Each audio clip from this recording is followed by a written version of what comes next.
Yo, welcome into the building. It's Jason Gooner TV, and we're back with another episode, people. It's a tactical preview for the second leg. You know, it's tomorrow night, 8 o'clock from St. Louis, Missouri. Yes, Jamaica heading in with a 1-0 deficit. Of course, that's a crucial one as well because it's the away goal rule is in effect in the Concacaf Nations League quarterfinal. So, uphill battle, uphill task, but we have to try and get it done, you know. So we're going to discuss everything, break it down. We have some latest updates as far as the squad is concerned. We got some news today in the press conference. We're going to play that for you to start the show. And yeah, man, Real Balla same day are fast. Respect Real Balla, respect. You don't know. We know that it's the night before the match, so there's a lot of places bringing the content, but this is the time I have. So we start a show. We're going to do our show, bring up the tactical pad, you know our style, talk about the football, break it down. And yeah, we're going to first, as I say, listen to the press conference because we got some updates as far as the squad is concerned. And we just want to break that all down before we talk about the predicted lineups and all those things. All right. So as soon as you enter the building, you already know the drill. Like the video, people, share the content around, let people know so we're live.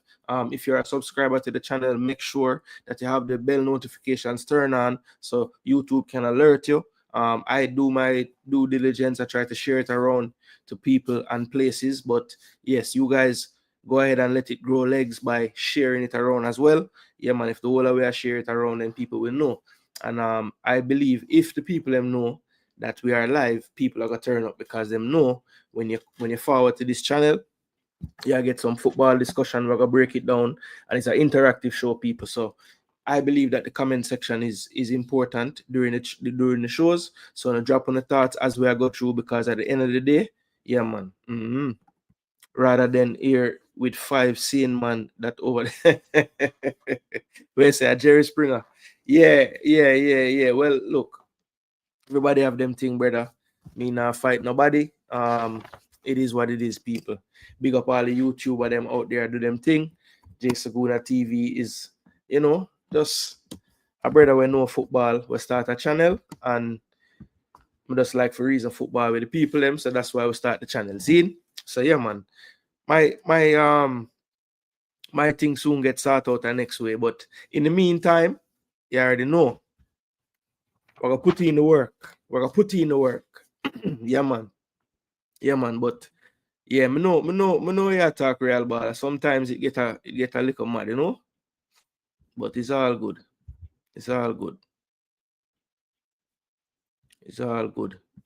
And yeah, me think at some point tonight, the people them were there in the building.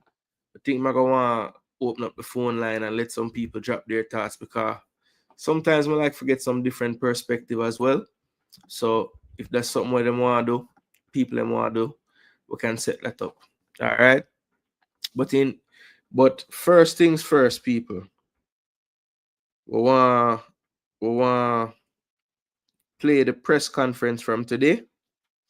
I think that's important to hear all the recent updates. Jay Chalom, big up yourself. We're outside. All right, so I don't know if everybody got a chance to hear this. I heard it, but I want to hear it again, and we can discuss. I will pause while it's going if there's anything that I want to talk about in real time. And yeah, make sure now like the video, people. Like the video, smash the like button. All right, big up. All right, good morning, everybody. Thank you very much for being here for the pre-match press conference for the United Big States up, Rob Smith. Jamaica, second leg at Energizer Park, formerly known as City Park, in St. Louis, Missouri. We're joined by the head coach of the senior men's national team, Mr. Steve McClaren, and also Reggae Boy Leon Bailey. Before we open the floor for questions, not only physically but virtually as well, Coach, just want to go through some opening remarks and some updates to the squad that has traveled to St. Louis. Listen up, people. Good morning, everybody. Yeah, just to update you on obviously the squad. At present, we are missing Ethan Pinnock, who didn't recover from an injury he picked up just before the camp. Mikel Antonio and Kaheen Dixon, both of them lost passports and it was too late to get new ones and to get visas to come over here. So they are missing. Bobby Reid, obviously, he's injured. Mason Holgate, who got sent off on Thursday, is suspended. So we bring Ravel Morrison, who obviously everybody knows, and Corey Bennett from Las Vegas Lights. So they're the additions. And So nobody know Corey Bennett. we look forward to the game tomorrow. Jaja. Thank you very much, Coach. All right, so that was a lot. So Simon asked the coach for the updates of the team, and he said, okay, still no Ethan Pinnock hasn't recovered from the injury. Still no, he said no Mikel Antonio and no Kaheem Dixon because of missing passports or misplaced passports. They couldn't get new ones in time, couldn't get the proper visa to go to the US.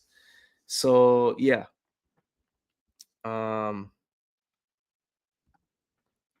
Yeah, man, girl dad. Yeah, man, that shirt are bad.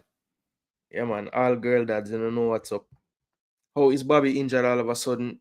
Thought he was expecting. Yeah, well, remember, in the press conference prior, the day match day -1 of the game in the office, he said that he wanted to give congratulations to Bobby Reid and his family.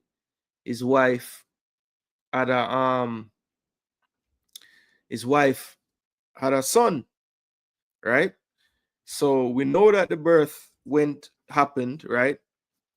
But I think, Rob, what was kind of interesting was his reason for not being in the team was for the birth. Yet still, I know that Steve Cooper, the Leicester manager, said that he picked up a knock in the cup match they played against Manchester United. And that's why he's been out of the squad. Because remember, I was kind of panicking, saying, yo, Bobby's not even making match day squads and this and that. Come to find out that it really was an injury. So I don't know why from the beginning it wasn't an injury was the cause. Maybe it was an added thing that the birth was going to happen, but I knew of him always being injured. So I was surprised when that was the reason given, the birth, Bennett has stitched net weekly. No, I know Bennett. What I'm saying, he's additions. We've added Ravel Morrison, who you all know. And then he said, Corey Bennett of Las Vegas Lights. But he didn't say who anybody know. So I was saying, what? Nobody know Corey Bennett? I mean, I know Corey Bennett. You know Corey Bennett. Because we follow the player them.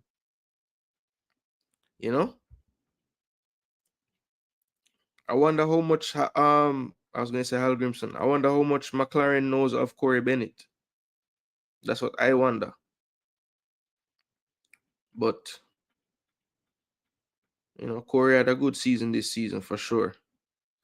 Just fell short of the championship game, so.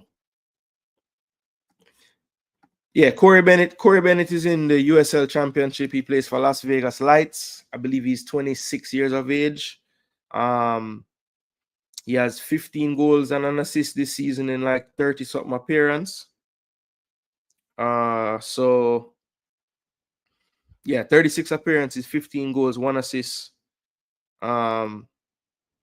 His team just got knocked out at the semi-final stage by Maggie team and Speedy team.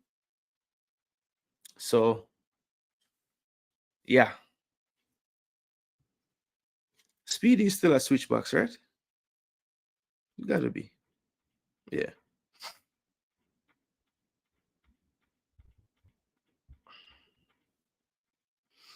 Yeah, so Maggie and Speedy team just knock him out.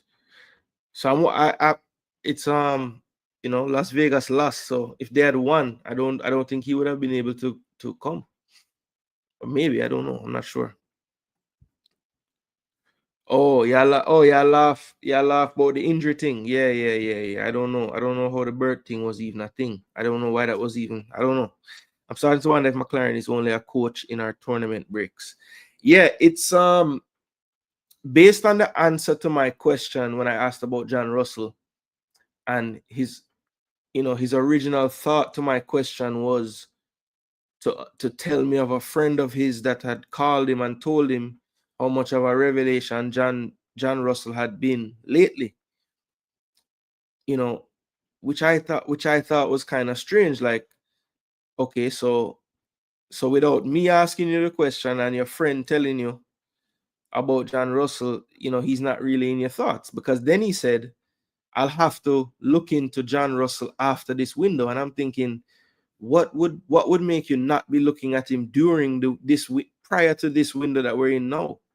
You know, it doesn't really make much sense to me. But look, I don't know, people. I'm just telling you what was answered and what I asked. You can form your own opinions after that. But I'm saying, to me, it sounds away. You know, he said he would look about the player after the window, and I'm thinking, why wouldn't you be looking about all the players throughout before the windows? It just doesn't make sense. Anyway, let me go back to the press conference. And this was a virtual press conference, people. I got the link to the press conference like maybe 5 minutes before, and I was in the middle of doing beer things, and you know, I did join the thing, but I didn't ask a question because I wasn't really prepared, and there was some background noise, and you know, it just wasn't feasible for me to ask a question. So I was kind of let down by that, because I had Before I open for questions, Leon, as you know, your debut for Jamaica was against Honduras at the National Stadium in 2019. That was some 18,000 people that day who played to an attendance above 20,000 against the United States 2 days ago. What was that like, seeing that great support at the office? First of all, good morning, everyone. Personally, for me, it felt great being back, you know, on home soil after being away for so long with the national team, and you know, to see the attendance in the stadium reminded me of my debut, as he said. It was a special moment. I'll always remember that moment forever.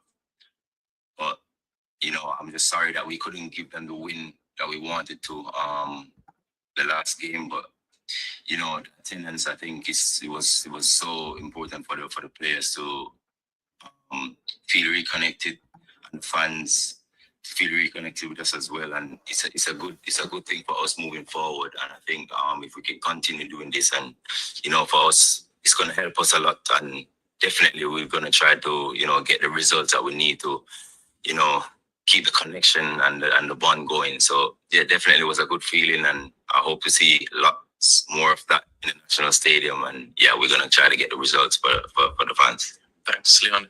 Before we take questions from persons on Zoom, we have someone physically here with us from the United States. You may proceed. Please state your name and organization. Hi, I'm Terman from the St. Louis Post-Dispatch. Obviously, you need a win. What's the it's obvious, I guess, whether you approach it, but how you approach tomorrow's game, needing to get a win? To win. I thought we were unfortunate to come away with a defeat, albeit just one goal. But we're disappointed with the result on Thursday. We felt we did enough to at least draw the game. But we didn't in the end, but we're still in the tie. And away from home, we've been in good form recently. This will be a completely different game altogether. We know that. USA on home soil is a totally different team. Leon knows that better than I do. So we expect another very, very difficult, hard game. But we come here with, optimism, belief. And the first goal in this game is going to be very important, albeit we need two to win. So we know what our goal is. We need to score 2 goals or more and win the game. Yeah, it looked like the field in Kingston was a bit of a challenge. When you see the field out here, is it to make things easier with a faster field, it looks like? I would never say make things easier, but definitely I hope that it can, you know, enhance the way we want to execute, you know, our way of playing. And you know, we played a lot of times in the US, and it's always, I think, you know, a challenge, and it's never going to be easy, and we know that, but we just have to, you know, be prepared, and we will be. Any follow-up questions? No? Thank you very much. We can take some virtually now on Zoom. Siobhan Pearce, you can unmute. Go ahead. Yeah, so you hear the guy from St. Louis Dispatch ask about the field. saying, does Leon think it will be a little bit easier to, get the game going? And Leon, I thought, answered well, because he said, he wouldn't say it's going to be easy, because at the end of the day, it's still the opponent that it is. But yeah, he wanted to say, boy, yes, it will be better, because we can't really play football on that field. It really, really upsets me to see the Jamaica field sometimes. And I think sometimes the powers that be, they downplay that. And I know it's not really on them per se, it's more on the Independence Park. So, whoever it's supposed to be leveled at, you have to do better, man. It's not up to a decent enough standard. The guys can't even really play football the way they want to play. I'm not saying it have to look like the Emirates or, any of those places, but surely it can be better than what it has been and what it is. So yeah, please, we need to do better with that. Big up Marlon, what go on, bro? Big up, big up, big up. Yeah, man, respect. Like up the video. McClaren basically say, yeah, we have to win the game. We have to score 2 goals or more. I agree with him. And I also agree with him when he said that the first goal is going to be extremely important, because even though psychologically, realistically, you have to score 2 goals to feel good about yourself, because then you would have gotten that away goal advantage. It's just harder psychologically to do it from 1-0 down as opposed to 0-0, So I do agree with him that the first goal is going to be crucial, even though it doesn't really change anything about having to score 2 goals. You want to score first, though. That would be crucial. I agree there.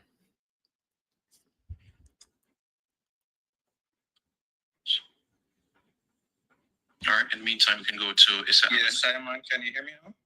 Yeah, I can hear you now. Go ahead. Yeah, my apologies. Thanks for having me. Shaban Pierce here from MG Sports and the Reggae Boyz community. Leon, I know we are in a similar situation that we were in last year. I know that the last match at National Stadium, it didn't go as planned as what we would have wanted. But seeing that it's basically a repeat of last time, do you think that we have the resources to actually complete the task this time as well? Definitely, it's a process. Everything is a process. And I believe that you just have to keep believing in the process. And if you don't, then it doesn't make sense. And not because you lose one game, you may that define everything else that's been happening. So I believe that, just have to keep believing and, showing up and believing in the process. So I don't think it's a repeat of what happened last year. I just think that we're just unfortunate on that day, but we'll bounce back and when we get results in the future. All right, thank you. Thank you, Shaban. Now we can go to Dre. Dre, you can unmute. Good afternoon, Coach. Good afternoon. Who that? Dre? So, Coach, what do you think is the biggest challenge, and how do you see the inclusion of Rafael Morrison overcoming these challenges versus United States? I'm always looking out for good players and players who can make a difference, handle the ball, big game players. And Ravel has always been one of them. I worked with him for 2 years at Derby County, and I got to know him well. I like him. He's got a great personality and a big talent, unbelievable talent. He wasn't picked before because he wasn't playing. All of a sudden, he gets a club in Dubai and he's playing very well. From my reports over there, scoring goals, assisting. And I think this is a perfect game and a perfect opportunity for Ravel to come into the squad. This is a big game. And whether he starts or whether he comes on, he's one of them players who can win a game of football, a little like Leon, and we've got plenty of them in the squad.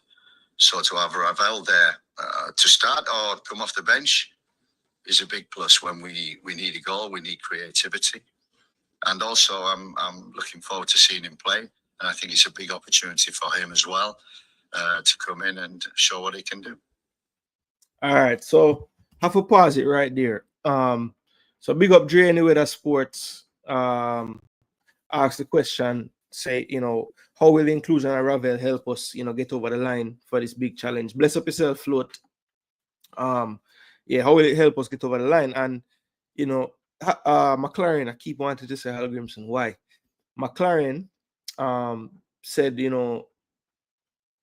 wasn't picked before because he wasn't playing. Now he gets a club, he's playing well in Dubai, scoring goals, assisting, so he's in the team. Now, I don't understand. Why wasn't he just in the team to begin with then?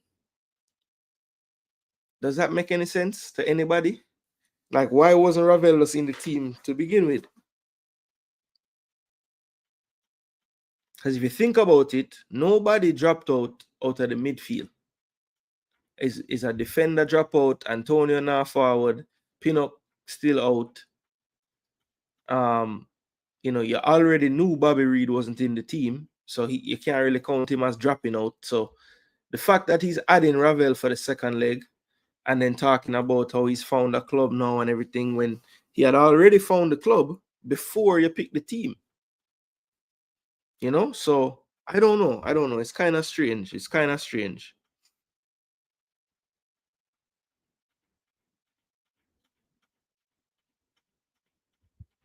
Forwarding from match win the finals, Oh, your league. Yeah, man.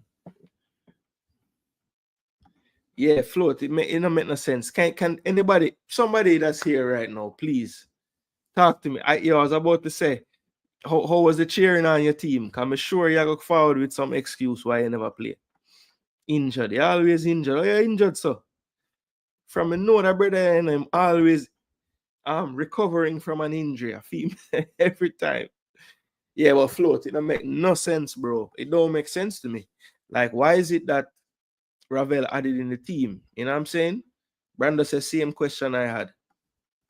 McClaren sound confusing. Is he covering up JFF usual mishaps?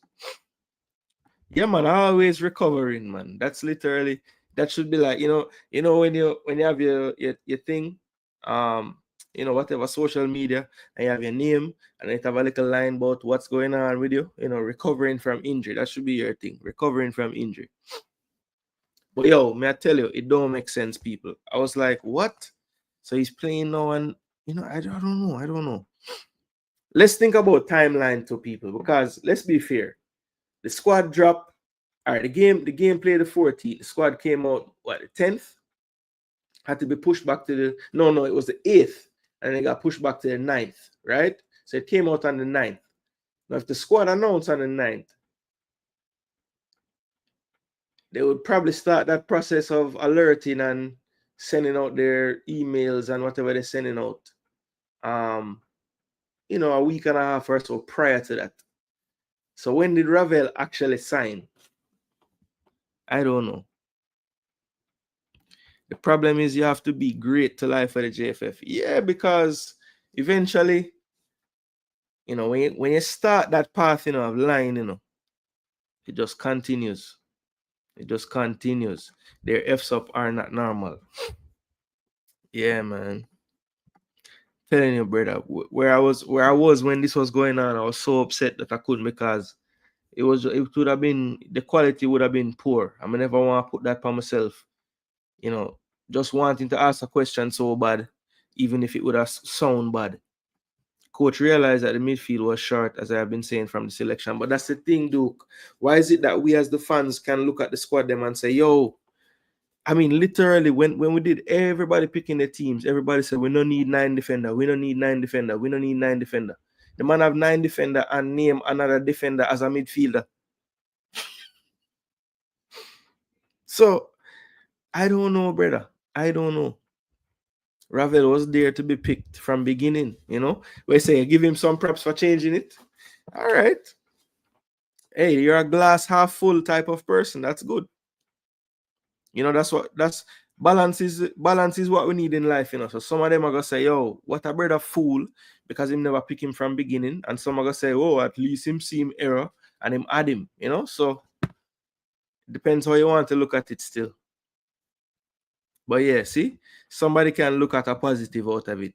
It's a positive that he'll be there, because I thought he probably should have been picked As I said, that midfield, drastic times call for drastic measures. So I went against everything I believe in and said Hayden should get picked.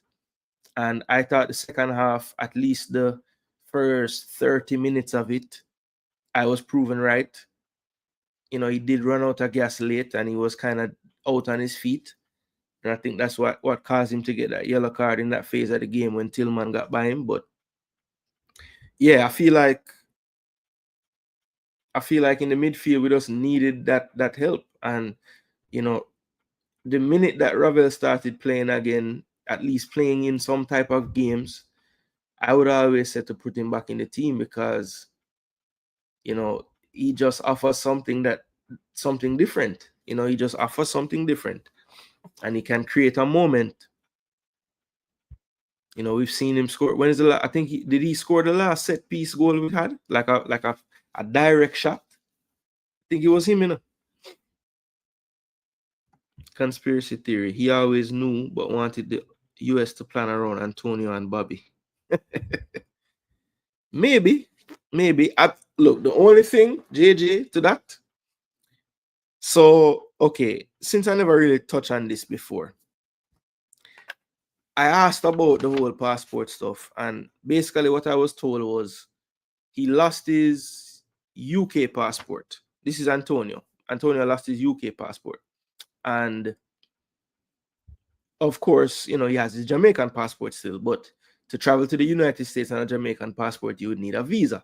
So they were trying to get the visa. Obviously, it's way too quick, or you know, too quick of a turnaround. What is a little bit puzzling to me is I saw, and I don't know if anybody else had seen, you know, he went to Ghana, of course. He did an interview out there with a gentleman, and in that interview, he said that, you know, when the interview was over later that day, he was leaving to go meet up with the Reggae Boyz to play the USA. And of course, you know, he traveled to Ghana prior to the first game. People were a bit worried about that, saying, you know, why is he going to Ghana right now? But he mentioned in that interview that he was leaving that day to go to Ghana to go to, well, he didn't say if he was going to Jamaica or to the US, but he said he was going to meet up with the team, meet up with the boys, right? So he planned to travel, obviously. Now, he must have lost his passport in his travels, or maybe when he went back to England to get the passport, it wasn't there. I couldn't tell you exactly when he found out, but you know, everything was pointing to him joining up with the team for the most part. So, yeah, everything was pointing to that. So yeah, that's basically what happened with Antonio. Now, as far as Dixon is concerned, I don't really know the particulars. All I know is that, you know, whatever visa was required, there was some issue with the visa to get into the States with Dixon, but I don't know the particulars of that particular situation. But it's just crazy that two different players have issues with them passports. So I had said earlier jokingly, you know, when I came home today off of the road, I just checked my passport and stuff and just made sure it was there, because you know, it looks like they're not safe. Mistakes can be made. Not sticking to the mistake is what is the problem. Okay. Yeah, fair enough. Blessings at Chile Wagwan. Nitro said, like, where for USA? It made no sense for Antonio to come to Jamaica. They were out of the first match. Yeah. I wasn't. Some people were upset that he, you know, why is he going to Ghana? No, he should be in Jamaica. And I was thinking he should be training with the guys. And I'm like, yo, the man can train with the guys when them reach to the next place. You don't need to train with them now, because he's not in the game plan for the first game. But why in Ghana if he plan to play? Shouldn't he have been with the team getting ready for game 2? Okay, so JJ, I don't really care. I don't think it's imperative for him to be there during the preparation of game 1. None at all. I mean, me personally, like if I was in Antonio's shoes, I would probably make it a point to be there. But again, I am not living his life. So, you know, if I was Antonio with an academy, I play international football. I don't really have time to go and see the academy. There's a break. I'm suspended from a game. can I use this time to go and check out my academy and make sure things is going on right and just call, you know? I mean, he invests in that academy. He's an investor in it. He owns it. So, you know, man want to go sort out him thing.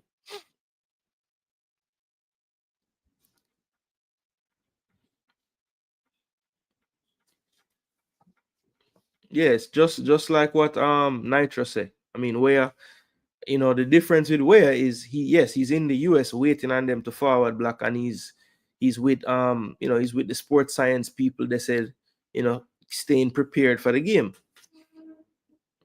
Nitro said that would have been extra cost for JFF. Why you have an Antonio? Go up to that brother. Yeah, he has an academy out there, JJ. So, like, I think what happened, you know, people, maybe they just hear him gone to Ghana and then figuring, wait, gone to Ghana, like, what him doing in Ghana? But he was going as a it was business. It was him going to check on his investment, talk to the players in the academy. He said that they were in the process of getting a pitch and a facility, like a dorm and stuff done. He was going to check the progress on that. So yeah, the man is doing his thing, working. And like, as I said in that interview, the man said he's gonna meet up with the boys that same day. He was doing the interview. So it came out on YouTube like 2 days ago or a day ago, I think. Wait, what's today? Sunday? I want to say it came out on Friday. But he said he was leaving that same day. So it could have been filmed like prior to the game, you know, or maybe the same day as the game. I'm not sure. But it came out on YouTube on Friday. It wasn't live. It was just a video that came out. But yeah, he said he was meeting up with the team. So he had all intentions too. So he must have figured, I don't know if he, you know, I don't know when he would have lost it, but he lost his UK passport, and of course, the Jamaican passport, you need extras with it. You know, you can't just fly with it. So, yeah, no Antonio, guys. No Antonio. Some of you will be okay with that guy saying don't score a goal. Cranky. All right, Dre, thank you very much. Matthew McAnuff, go ahead. Good morning, Coach. Good morning, Leon. Morning. Firstly, Coach, Anthony Robinson, he played a quite unique role in the first leg. And he almost at times in the first half was playing as a 10 in that left half space and seemed to cause a lot of problems down the right side. But you switched to a back four at the second half, and it seemed as if it really helped our attacking threat and limited USA's chances. But would you specifically attribute to that performance in the second half, and what would you take away for the second leg? Yeah, you're absolutely. Look, USA are a good team, got good players, and they're playing with a new system under Pochettino. And we reviewed the game and we've looked at the chances, the opportunities we created, and strangely, in the first half, we had more opportunities, better situations. And when you look at the XG, it was higher in the first half than it was in the second. I think we created, especially in that midfield, with Robinson going in, they outnumbered in that area. And that caused the game to be a bit, I call gun and run, like a basketball game, end to end. We created opportunities, but also we were a little too open. And once we conceded after 5 minutes, we were always nervous about the second goal. But still, I was pleased with the first half. The chances we created, opportunities we did, the way we played. But second half, I just felt we needed an extra man in midfield. We put that in. And we got more control in the game without really being that threatening, but enough for threatening that really we should have got something from the game. Matthew, one more. Thank Yo, so I thought that was a good question from Matthew. Big up yourself, Matthew. You know, tactically astute, noticing Anthony Robinson's positioning, playing in the half space as a number 10 on that left side. That was a good question. I like the fact that the coach said something there where he said, surprisingly, in the first half, we had more opportunities than in the second half. And I think I want a lot of Jamaican fans to hear that comment, because one of the overriding themes I've heard since the game is that people were kind of down on our chances because when they looked at the team sheet, it was too defensive, too many defenders. And I think a lot of times people get caught up in the formation and everything. You have to look at how the team is playing.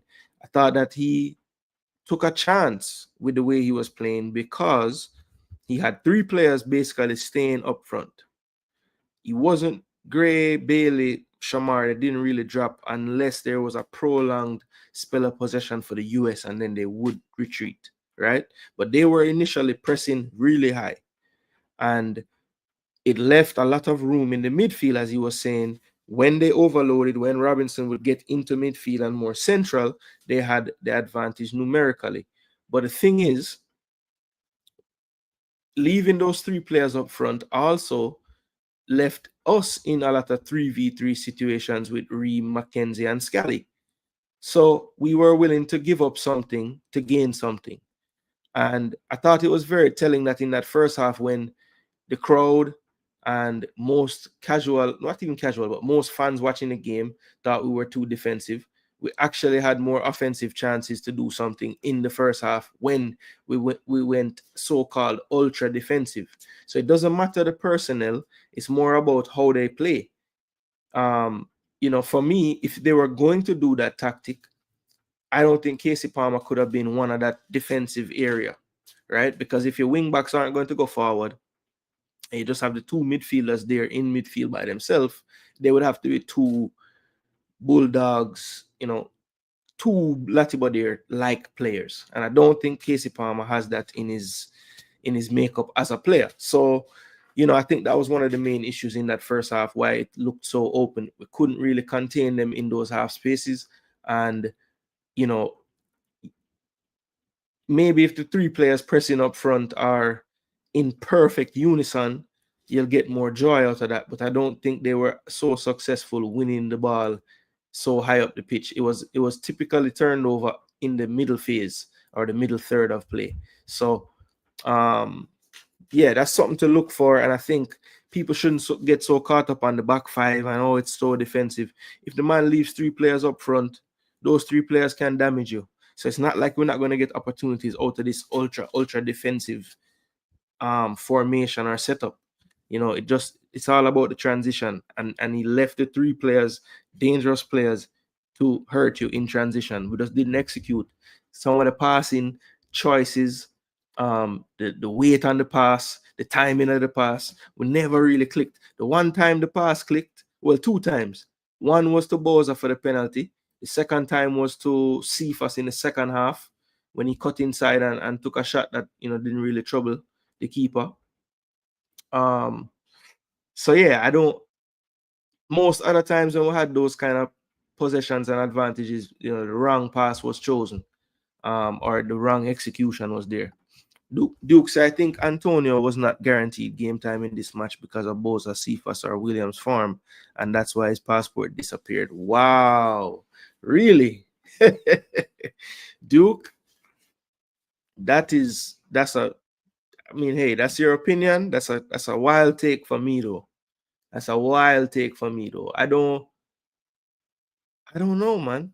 I don't know. I don't think Antonio. I don't know. I don't think he's thinking about that. Honestly. And the form of Boza, Cephas, or Williams. So what kind of form is Williams on and Cephas? I don't know, brother. I don't know. Yeah, that's a wild take. That's a wild take. But as I say, I respectfully disagree. Charles Brahma said that's comical. Yeah, I don't know. That's quite far-fetched, man. But hey, Duke, a deep it. A different meds. Thank you, coach. And also, Leon, first time back in the camp, and it's a different system than the last match. And specifically in the second half, you found a lot of joy tucking inside and finding space to drive at the defense. Was that a matter of instructions, or was that a matter of raw talent just trying to make something happen for the team in the second half? I think it's just, the instruction from the coach, and I think he wants me to play a little bit different, and I understand what he's trying to do, and I'm just taking on the role and trying to execute as best as possible, and that's what it is. All right, thank you, Matthew Livingston. Scott? Yes, coach, just Livy, you still there? The audio. our home farm continued. Yes, hello. Hello. Yes. Livy, sort out the digital there. Yes, I was saying our away farm continue at home, where we haven't been doing that well. I think it's one win in our last 6 games. But contrary to that, our away farm has been incredible. I think it's 6 wins, 1 draw in our last 7. How much motivation you take from that coach going into this encounter, when you look at it from that perspective? Sorry, if I'm clear, do you mean our away form has been very good over the last 7 games? Yes, it has been. Okay, yeah. I think I said to the team, we go here with belief is so important. The process, tactics, everything. But if you don't believe you can win, don't bother turning up. So we have to believe. That's the first thing. We have to have the confidence to do that. And it doesn't matter if we concede a goal, because we know that we need to score 2. So we have to be ambitious, and creative. We've done that in away games. We've been solid. We've defended well.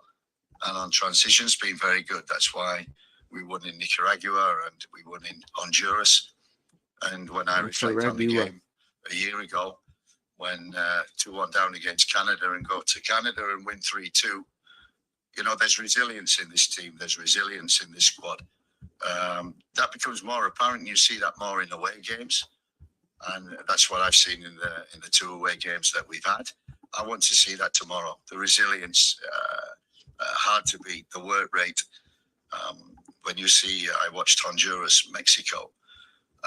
Wow, game of real intensity, real aggression. And that's what we have to be. We have to learn and do that. That's what we've been doing away from home. We have to do it here tomorrow. Most definitely. We have to start very well. We have to be on the front foot. And we have players in our squad that can win games. And so if we do our job defensively, we expect our match winners to win the game for us. Leon, any thoughts on the away form and why we have done so well on the road, and what you take from it, and as you will look forward to try to turn the result tomorrow? Not much to say on it, but you know, we just have to say, you know, the form been great, and just try to keep improving on it, working on it, and getting even better. We know tomorrow is gonna be a tough game, and you know, since we've been in good form away, hopefully we can use that as confidence and, you know, try to get win tomorrow. Thank you, Livy. Mr. Allen? Yo, Charles Brammer, believe me, you're right, brother. Because one time, you know, alone smiling in them something, you know. So the first time I see him, bro, 401, you know, him look a little different that time, I don't know. It looked like, I think all of the foolishness were going on in the camp here. Yeah, it might be getting to him a little bit, you know, because he might show a little bit of, can't even say hunger, but look a little stressed. The coach probably say, Antonio, you might not get a game, so find a reason not to forward. Duke, you still bring this. This man won't give up, you know, man. Believe in him thing, you know. Bless up DJ Gigs, what go on? Yeah, man, respect my brother. Respect. Yeah, man, a true Charles. Go ahead, unmute. Hi, thank you, Simon. Hi, Coach. Hi, Leon. It's Alan here. Hi. Coach, the way the team set up in the home game against the United States, having 6 defenders on the field. I know you said that in the first half you were trying to match the United States, but it didn't seem like something that it's a trait or personality of Steve McClaren. More in the second half, we saw what you normally think about, having balance, having ball handlers on the field. Will we be able to see more of that coming in the game on Monday?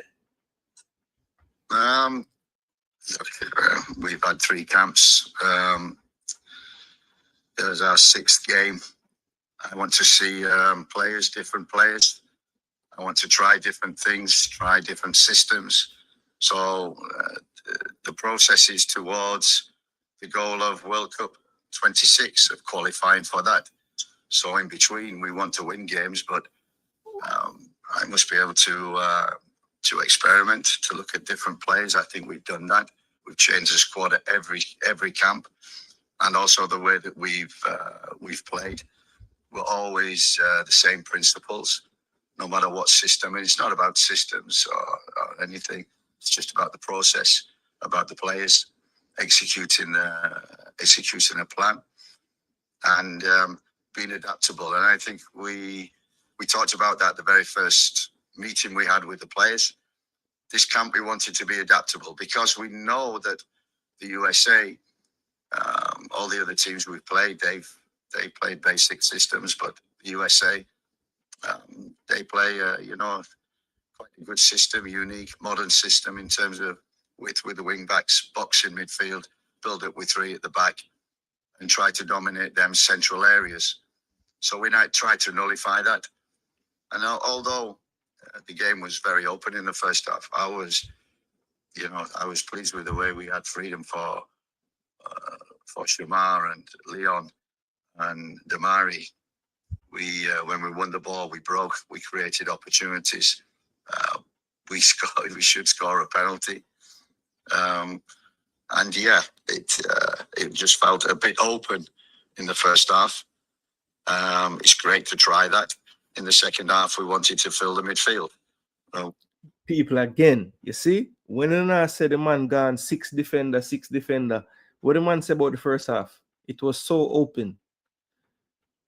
That's why I say sometimes, you don't really watch the ball game, or not seeing the ball game, because everybody gets so caught up in the players and 6 defender. Look how the ball game playing. We have the 3 man them in the transition ready, and them keep on getting the ball in some nice positions, but them now nothing with it.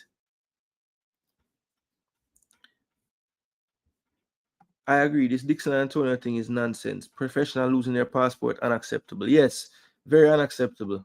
Very unacceptable. I mean, come on, man. That's like, that coming like you got a match and you have your boots. You're gonna need your passport for travel. I heard Cranky said Dixon gonna be miss. But we should be okay with Antonio not being there because we got Boza. I was wondering how much cups of the cocoa juice he drank before he said that madness. Yeah, look, Cranky has always been beating Antonio. I'm saying don't score enough goal for him. He's not him type of striker, this and that and the third, right? So, yeah, him not believe in none of the things that him to bringing other people into play, none of them something there. But, hey, as him says, not his type of striker. What are you going to do? Can't force him for like Antonio. I mean, I see what he brings to the table. Regardless, if him could have played 10 more games and don't score another goal. But when he play, I know him I do for the team. McClaren realized that the real JFF is showing their true self. You think it is a coincidence Oral Tracy and certain vloggers pushing a certain narrative now? The JFF is a beast. Yeah, boy. I mean, I tell him, listen what? What name? Sports Explosion. I'm listening upon my phone and boy, I mean, I tell you. Some man really don't like the brother them forward to play for Jamaica, brother. It's obvious. And when they might as well have some pom-poms that cheer them on every time. Yes, man. The man them not good. Yo, brother. It's crazy, bro. The other day, me Cranky calling and attack. And I would have went about it a different way if I could have got the chance to call in on that. Because Cranky took it to like, how much money he must spend for the game and GDP being a certain amount from what gets sent over from overseas and this and that. So him kind of take it there. But me would have just say simply, just have the same energy for everybody. Because what I find is like whichever side you're on, if you're a proponent of the overseas or whatever it is, you will look with a certain lens at the player and can't be honest. So the Murray Gray have a stinker, but because you know, say people are like the overseas ball of them, you can't say the Murray Gray have a stinker. Tyreek McGee play bad. You're not gonna say that. You're gonna say, boy, but him play good in a, you know. So everybody's going to be an apologist for certain players, and everybody's going to be apologists for certain players.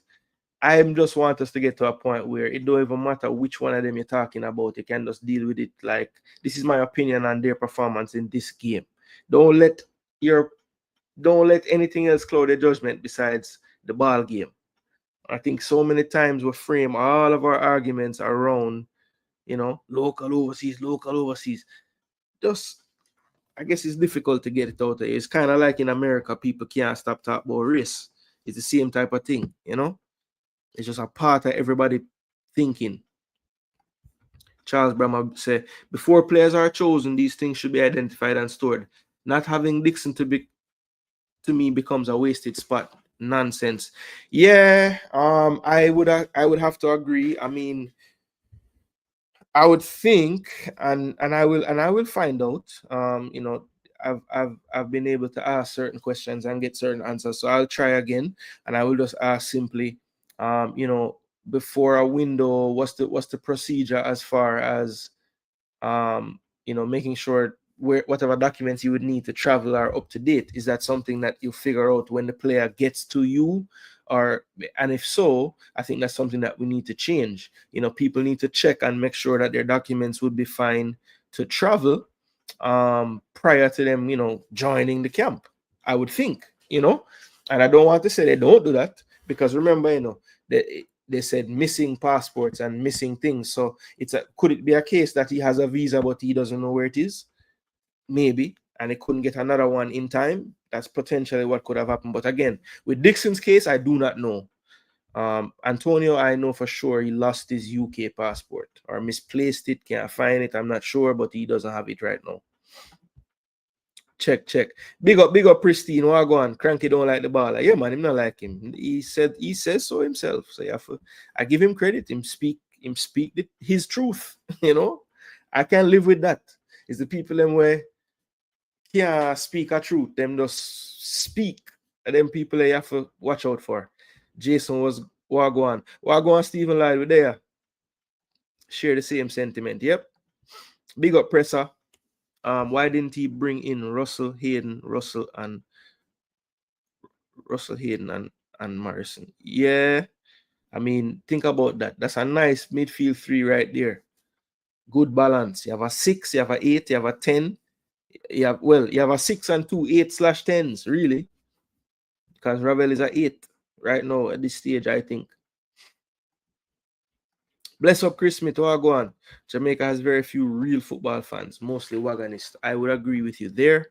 To be fair, we are holding the Europe players to a higher level, and if that's what we're doing, they need to deliver. And sometimes they look very, very, very normal, says Charles Brahma. Okay, fair enough. I think you know where that comes from, Charles Brahma? It comes from this thinking that if we're going to bring players over from England, they need to be way better than what we could have used out of the JPL, for example. But I don't know why is that the case? Why don't have to be way better than whatever? They're just better than them, you know. It just says, you know, they're just better than them. Simple. They're just better than them. All right. I agree that you should be able to say whatever about any player if you're a fan. Like, them not good, them not play good, whatever. That's a part of being a fan, right? Part of being a fan is encouraging and everything, but you also have to be real with the players as well. If you have, you know, any real fan, if they have a chance to speak to a player, they're going to talk to them about probably the positives and the negatives. Most of them. Some of them will just probably, you know, say, you're the greatest thing ever, you know, and not tell the truth. But, you know, if you're a true fan, you will probably talk to them and tell them the truth. So I get it. You have to, you know, it's called tough love, right? You have to tell them the honest truth. But yeah, let's just leave it at that. Stephen Lloyd said, who don't like the overseas players? You'd be surprised, Stephen Lloyd. A lot of people. The USA YouTube channels are far more complimentary to us than our so-called fans. All we want to do is cuss players because our player not getting any game. Yeah, that's true. That's true.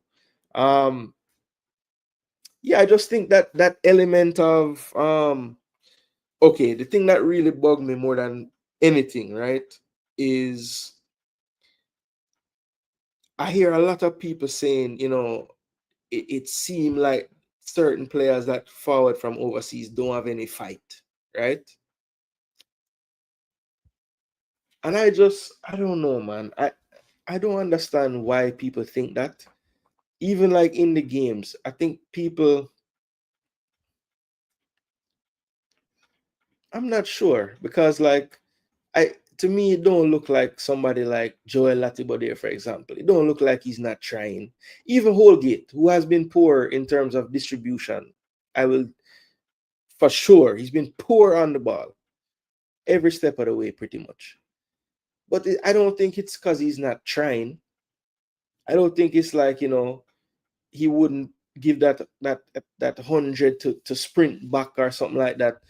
You know, I just don't see those things. And to me, that's a narrative that I hear all the time. Like, it's only certain man we say I really try. And it's like, brother, I don't know. I don't know. Charles Brahma, fair enough, but why calling the players rejects? Talking about cancelling passport and not recognizing them as Jamaicans, period. Well, look, I mean, sometimes you can't really, the rhetoric is crazy sometimes, right? In terms of what you hear sometimes. But at the end of the day, people are emotional. So, you know, you know, because at the end of the day, you know, them say all of that, you know, but you see when them buck them now right in front of them, right there, so they must say, yo, big up, ball, respect, thanks for, you know. But yeah, it's easy to type that and it's easy for sit down behind this and say whatever, but let them get right in front of them and say, oh, it change. Even to be honest, right? Big up yourself, Ryan, you're my friend. But the other day, before you go to Canada, you beat the JFF. You see, by the time you get in the hotel and you're around them and amongst them, and you say, yo, man, tell you the truth, you know, people. JFF thing better now because I don't really see so much people around and da. Yeah, you immediately start to temper how upset you are and because you're amongst them. So, you know, people have to understand sometimes them just get emotional. And yeah, if them would have go so far to say, yo, give back your passport and everything, maybe there's some truth to it, but a lot of time them just emotional, brother. As context provided, we have to balance the things. Coach desk is balanced. You also try to. Okay. Yeah. That is true. I try to be balanced as much as I can. You know, but I might not always do it 100%. And it's not because I don't want to. But yeah, I try to be. One of the best things happened is Dixon going to Charlton. It shows the level where Jamaica football is. The best local player can't make a League One team. Yeah, I think and I think sometimes, you know, we cuss the coach for like saying things and then not holding up his end of the bargain, right? Sometimes we cuss the coach for that. But we as fans do the same thing, you know. Case in point. Chris Smith just said Dixon went to Charlton, right? And he's struggling to make the first team. I heard a lot of fans saying, you know, Damari Gray shouldn't play because he hasn't been playing well. He's not on form. And even worse than that, he hasn't gotten any minutes at his club since the last international window. But yet still they want Dixon to start, who has gotten, I think, 3 minutes since the last time he played for Jamaica in the Football League trophy. Hasn't gotten any time in League One since that time. So that's what I mean about just being the same across the board, regardless of who the player is or where them addresses or where them born. Because that's a perfect example right there. Nobody is saying that about Dixon, but you know, because it suits the narrative of them wanting Gray to not play or be on the bench, they're going to bring up minutes for Gray, but disregard minutes for Dixon because, as I said before, he tries hard. You know, he tries harder than Gray would try, which I think is foolishness. I don't even think it's the truth. One of the best things happened is Dixon going, okay, I just read that. Charles Brammer, to you, but not the haters. They look for a bad game by the players to come with their shows about English rejects. I don't want to hear anything. People want a local born team. We try. It's going to be the same result like the under 20 and 18. Get some bag up. Richard Lawrence said, real talk. With some, fix up them lips there. You know what that? Some of these people think that Dixon is the savior for the team. Thinks just like when a selector just played for 10 minutes and played all the hot songs and thinks them take the dance. You have a certain vlogger who has apparently lost contacts about team selection and is now keeping daily shows cursing the UK-born players. Sour grapes or maybe even more sinister stuff happening. You have a certain vlogger who has apparently lost contacts about team selection and is now keeping daily shows cursing the UK one. Wow, really? Who is that certain vlogger, Nitro? We don't understand that without the diaspora we are nothing. Yeah, man, we need to use everything we can, bro. That's how I see it. That's normal. People will have their opinion, good and bad. Some are just distraction, and we got to be able to identify that and don't waste time on that type of nonsense. Yeah. I mean, it's out there though. It's when it's like prevalent, you know, it's hard to avoid it, you know, especially if you're a fan of Jamaica national team and you like these platforms. I mean, you run into it a lot, you know.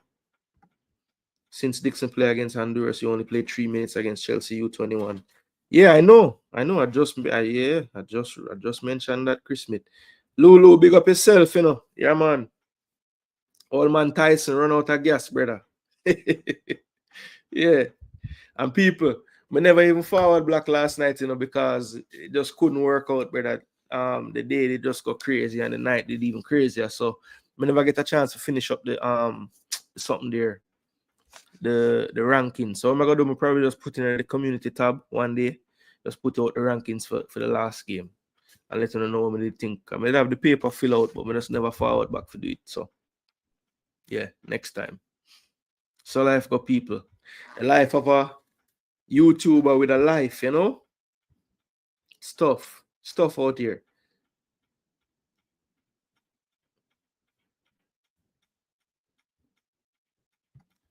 Players playing over Dixon at Charlton is the same age group. Yeah, Miles Leeburn is 19. He's like 6'5", scoring in League One and the trophy thing. So yeah, he has some challenges in front of him. I think there's another player that's 18 getting game. I think they have a 20 and a 21-year-old too. So like, yeah, there's a lot of youth in that team. Come on, Bailey. Jeez. Man, I watch about the game for the third time. Yo. Big up Owen. Campaign almost do it, Owen Star. Yo. Man, them should have mark up. Last minute. Burn me. Not because a player play in England, that doesn't mean he's better than a local player. USL or MLS player, I don't buy that. The best midfielder in Concacaf play in MLS, that is Adalberto Carrasquilla. Upbeat, I think Adalberto Carrasquilla is very good. I don't think he's the best midfielder in Concacaf though. Yes, he won the trophy. Can't take that from him. But that is a vote thing, brother. I don't know. I mean, he's a very good player though. But I agree with you that just because you play there don't automatically mean that. I agree with you. That is not an incorrect statement, Upbeat. When point out these things, people say I'm fighting against Jamaican-born players when I'm only speaking the truth. Yeah, I mean, look, I don't know why you have to fight against a Jamaican-born player when you're talking facts about players that ply the trade overseas. I think what it is though is like sometimes I don't know what it is, because with every other player, they would want me to bring the facts, like how much they play, you know, how did they play, what's their rating. But when it comes to like somebody like Dixon, if you talk about his lack of playing time, you're fighting him out. But why can't we just talk about all the players and what they've been doing? If the man not doing anything, I'm going to tell you. When Gray hasn't been playing, what I do when I do the Reggae Boyz roundup and tell you, Gray ain't playing, people. Gray ain't playing. That fight was scripted, say Owen. Yeah, but all the scripts I read had Tyson knocking him out. So, I don't know. Man run out of gas. I tell you, brother, it's sad, man. You see him on the side. One at a time, then man go for take out the mouthpiece, brother, and the man can't even open his mouth to make the brother take out the mouthpiece. Like the man mouth just stuck together, brother. Aiden still can play. Just need to move to club and play regular. Yeah, man. Aiden instinct still there, man. As him come on, him tackle a man in the midfield, get the ball back, play it, you know, start the possession again. I say, wait. Who that? Yes, Kingston Academy. Just like we drop out, just like Phoenix Academy.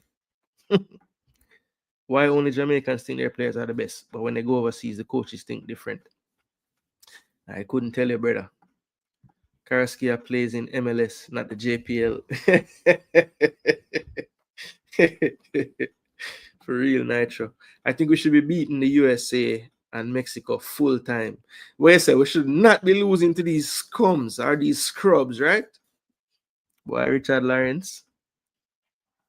I mean, in the context of like the Uruguays and Brazils and Argentinas and Netherlands and Spains and France and Italy's, and yes, they're not that good.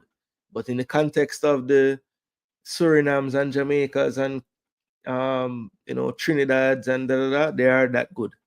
That's why we play them how much time now? 34 times, and we only win 3 times.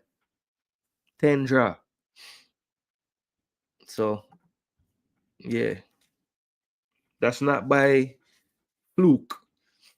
Who will be playing March if we fail to beat the USA? Good question, Nitro. Basically,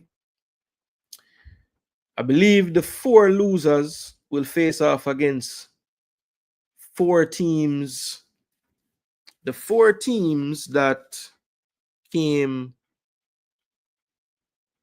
Let me see how it works. Because I know Trinidad is one of the teams that we could potentially play in the playing something. But I just want to check one thing, because this will tell me the other teams. So let me check something here. Concacaf Nations League. Concacaf Nations. Like the video, people. Like the video. And subscribe if you're brand new. Jason Gooner TV. You know how it go. All right, standings. Okay, so basically the teams waiting on us is Guatemala, Martinique, Nicaragua, and Trinidad and Tobago, I believe. I'm pretty sure those 4 teams. But then again, I could be wrong, because you know there's League A and League B and League C. So it actually could be El Salvador, Curacao, St. Lucia, Haiti. I'll get promoted. Yeah, so it's gonna be. I know Trinidad is one of the teams, so that's what's making me think, you know, the 3rd and 4th place teams out of League A go to that playing thing. But then again, I don't know how the League B winners go into this. I think they automatically go to the Gold Cup, which is strange to me. Like, why the League B winners get to go, and the man them from League A will win them damn zone. I forgot play quarterfinals, then drop out. If them drop out, then playing. It don't make no sense, brother. Yeah, why you are give me harder thing for do when me then the harder league, I'm gonna finish high in my league, and then I have to go out go play more game after I win my league, my group. That don't make no sense. Concacaf wicked. So Nitro, I'm not sure yet who we are gonna play if we fail to beat the USA. I just know that it will be a 2-leg playing for the Gold Cup group stage. It wouldn't be beneficial for Tyson to win. Tyson legacy is already set. Okay. Hayden over £100,000 a week, and here people saying he's using Jamaica to get a club. Sorry. They say, even though he's not in Eddie Howe plans, the man is still eating our good food. Hayden will lock down the CDM spot for us for a while. I agree. All I hope for Hayden right now, Lulu, is January time. Man, just go a club and just cement, you know? I don't even care if it's championship or what. But to me, Hayden look like him could have still rolled leather in the Prem, brother. Honestly. Once him fit. Like fully fit, you know? Time instinct still there, you can see it.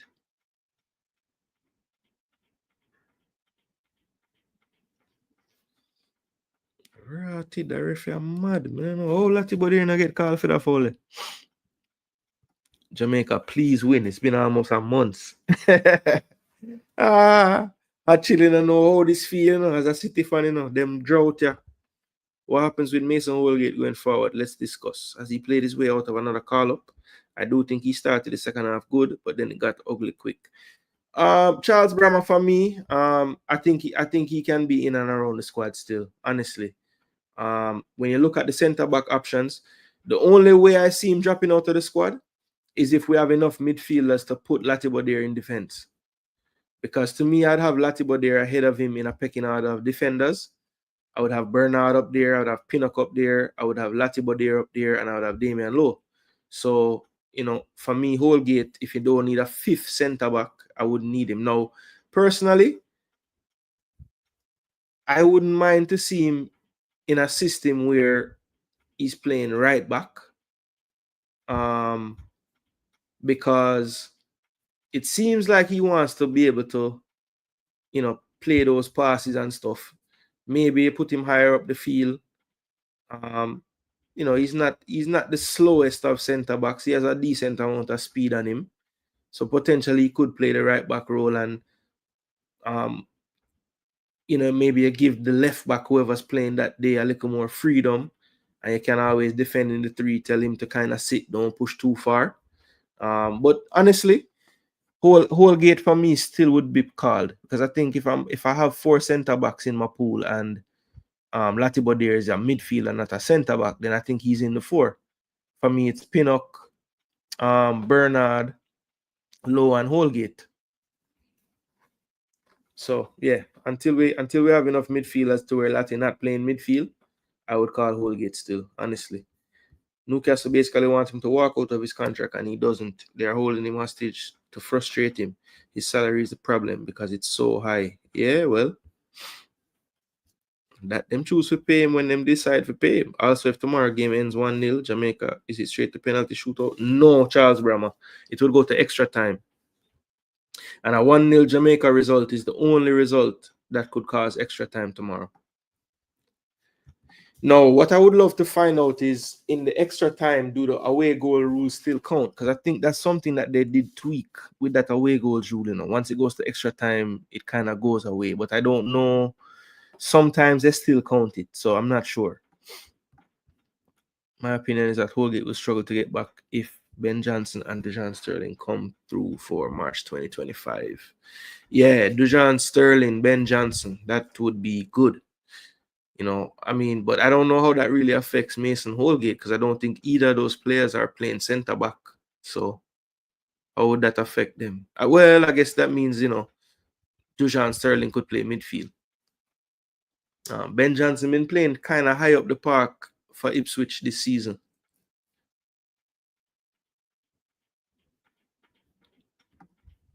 They said Jamaica make Holgate start get game time without checking to see that West Brom CB is injured. Yeah. Yeah, it had nothing to do with Jamaica. Kyle Bartley, I think club captain, he's out. And yeah, the Nigerian is out as well. Nitro said, cool. I have mixed feelings on players that try to join the team next year that didn't grind with the team through the build-up. Yeah, I think with some of them, though, Charles, it's not really that them don't want to join, you know. Remember, some of them don't have them father or mother as a Jamaican, like Hayden. So the process when his grandparent is a lot longer. Exactly. There you go, Nitro telling you when the process start. Yeah, man, I think he can still play in the Prem. Just my knowledge of the ball game and just seeing how him operate on the field and just the choices he make, the decisions he make. You know, when him close down players, you know, he's intelligent. You can tell his football IQ is really high. Holgate is better than Low, and he's playing at West Brom and playing good. If he continues to play good, McClaren won't drop him. Lati can play right back. That is true, Lulu. He can. I think he would do a lot better there as well because he wouldn't be forced to collect passes and try to half turn or try to turn. You know, I think he's much better when he can see everything. So when you put him on the back line to see everything, you put him wide to kind of turn sideways and see everything, he's actually not bad.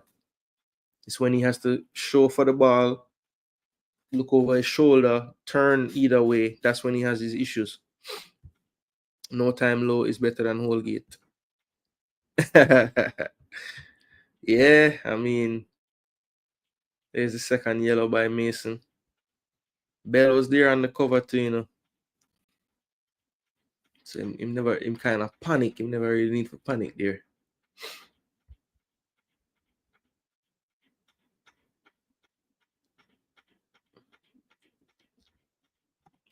The fan base will turn on Hayden. Just give them time. We'll soon find a new shiny object.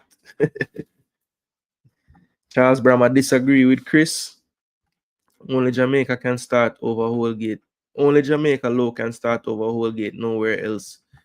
Charles Brahma, read the Jamaica Observer article dated June 30, 2024. And one major reason that got Grimmy upset with the JFF. No support in recruitment. The process is not easy for these players. Holgate fed up on the bench and play King from Cavalier, says Omar Johnson. So yeah, Chris Smith was saying earlier that Jamaicans rate them ballers more than they're actually rated. And you know, this is an example right here. But yeah, I think the fans are just saying, yo, we've seen Holgate. We don't care where he's been playing. We just don't rate the player, how he's playing for us, you know. So they want to see the players that them see every day. What are you gonna do? Holgate not better than King, bro. My bet is that Holgate will not be recalled for now. Okay. So Duke agree with Omar that Holgate is not better than Richard King. Charles Lowe was on the bench in the MLS. I know football, and Lowe is not on Holgate level. Okay. Everybody talking about Lowe and Holgate. What happened to Bernard? I believe Bernard is the better ball playing CB than both. Owen, I will have you know. I will let you know. I will have you know. That Deshaun Bernard statistically this season is the highest rate. Well, he has the highest passing accuracy of all of our defenders that we call up. Deshaun Bernard, higher than Pinnock even. Score 2 goals. Don't concede more than 2 goals. That's the plan. Upbeat said, Chris, stop your madness about Holgate better than Low. I rather to believe that Bernard better than Low, but not Holgate. Okay, so he's just not having it with the Holgate one.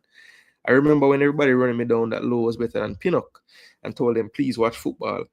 And I'm telling them today, Holgate better than Low. All right, so Chris said he was getting the same pushback from those when they first saw Pinnock playing because, you know, we had to it wasn't unanimous at first with Pinnock. People were saying, boy, he's not that good, you know, and then he just kept on having these performances for Brentford till the man start making team of the season statistically and all these things, and eventually the man them come around and say, yo, Pinnock are the boss, you know. So yeah, he's predicting that one day people are gonna eat them words like that. All right, Chris, we're gonna see. How did Lowe get in this conversation? You don't like him? I think, no, Charles Brahma, I think I had mentioned the defensive pooling. I think that's how he came up in it. It wasn't really Chris that just bring up Lowe. At least I don't think. We have Hayden now, but who else is there to dump Lati? Yeah, that's what I'm saying, King J. We have to, he mentioned Dujon Sterling and Ben Johnson. Now, Ben Johnson is more of a right back or left back, you know, a defensive wide player. But for Ipswich, he's been playing like right midfield, left midfield, like more advanced. So, you know, could Ben Johnson just come and play a midfield role? Potentially. Surely Bernard start this game. Yeah, man, Bernard will start. I'm never wrong. I told them the kids at Charlton was better than Dixon and he will struggle to make the team. Everybody say I'm fighting against Jamaican players, but you all see now, please watch football people. And why aren't you using Bernard then? Holgate and Lowe can fight to be the bench captain. Yeah, I don't know why Bernard. But to be fair, you know, since McClaren has forwarding, he hasn't really played Bernard. Well, he didn't have him in one window, the October window, but he was around for the September window. I remember him coming on in the second half in Honduras, right? In that game. But I don't think he played in the first game, not at all. Let me see. Matches.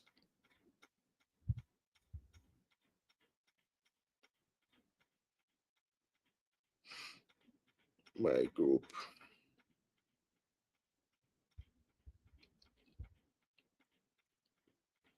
League A, Group B. All right, so we play Cuba. And it was Pinnock and Lowe. Bernard bench. And then he came on in the second game at halftime. And then he was out of the October window. Then him forward block this time. So, yeah, I mean, it was really Pinnock and Lowe.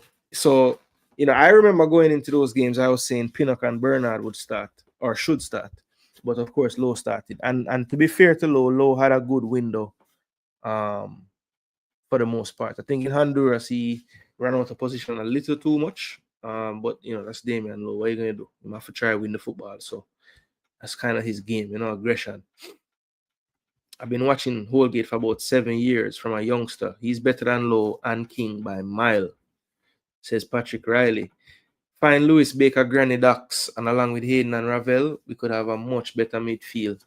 Yeah, Lewis Baker is a case of just proving to be like impossible to get his documents sorted out. Both Lowe and Holgate have me worried always a possibility for a red card or penalty.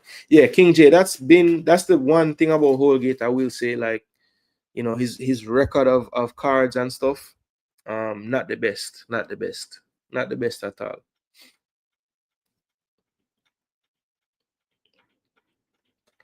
Yo, me just see the yellow card where Hayden pick up.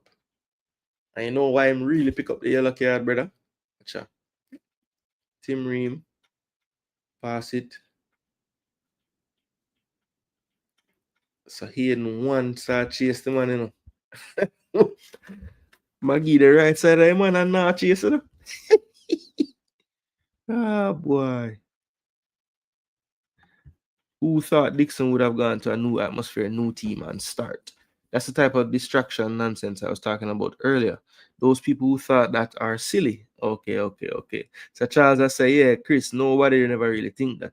You know, I'm not lying. Only me and JD was saying Bernard was the second best defender, but everybody was saying Bernard was nowhere close. No people in the championship said Bernard one of the best in the league. No, yeah, you and JD was saying it, but wow, Jason Gooner never dare say it too. I've always had Bernard to start with Pinnock. And the people them always say, but Damian Lowe cannot bench. Like, he can't. It's not allowed. So I said, okay, well, I don't know what we're going to do. I don't pick the team, so it's not up to me. All right, so let us, for the last segment of the show, had a good run dealing with the comment section just now. Let us get the tactical pad up, people. So we're going to pick some predicted 11s now for the game and try to figure it out.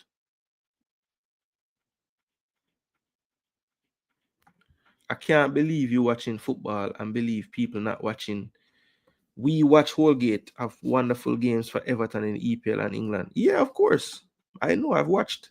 It should be obvious. He's had bad games too. It should be obvious what the coach thinks of Lowe. Every coach has far and have the same opinion. It's only some fans can't see that. Yeah, but Duke, I think all right, boss. All right. I think Hayden will bring much needed leadership on the field. His assessment of the first half was spot on. Yeah, man. He's you can tell, bro. He's one of them players. Like if he want to manage a club after him done, he will, because he has the temperament. You can see that he's a student of the game. Um, and I mean, look, it's hard, to not play games and even have like, look, I'm not saying he was the second, he was the rebirth of N'Golo Kante, but he looked very good in terms of what he was doing on the field. The spaces he was picking up and occupying, his ability to sense danger, get close to it, and win the ball. He was doing those things very well. Well, say I hear some people blaming the defenders for the USA goal. No one was at fault. That was a hell of a through pass from the USA midfielder.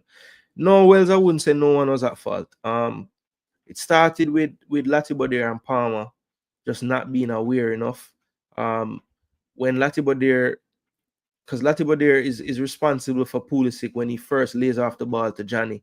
Then Pulisic just makes a 5-yard movement to Latibodere's right. At that time, Palmer is just kind of looking at the play. And it's not until Pulisic receives the ball again, turns and pushes the ball, Palmer now starts to run. Just those little instinctual things. If Hayden was in that role, I guarantee you, he would have been closer to Pulisic on the turn, because he would have just recognized that's the danger, right? Palmer just doesn't have that instinct. So that step late is a domino effect. Now Palmer and Lati are a little late. Now Lowe has a decision to make. Do I hold the line and let Pulisic bring the ball to me, or do I try to go win the ball from Pulisic? Which he decides to try to go win the ball, which we know that's going to be his decision. That's how he plays.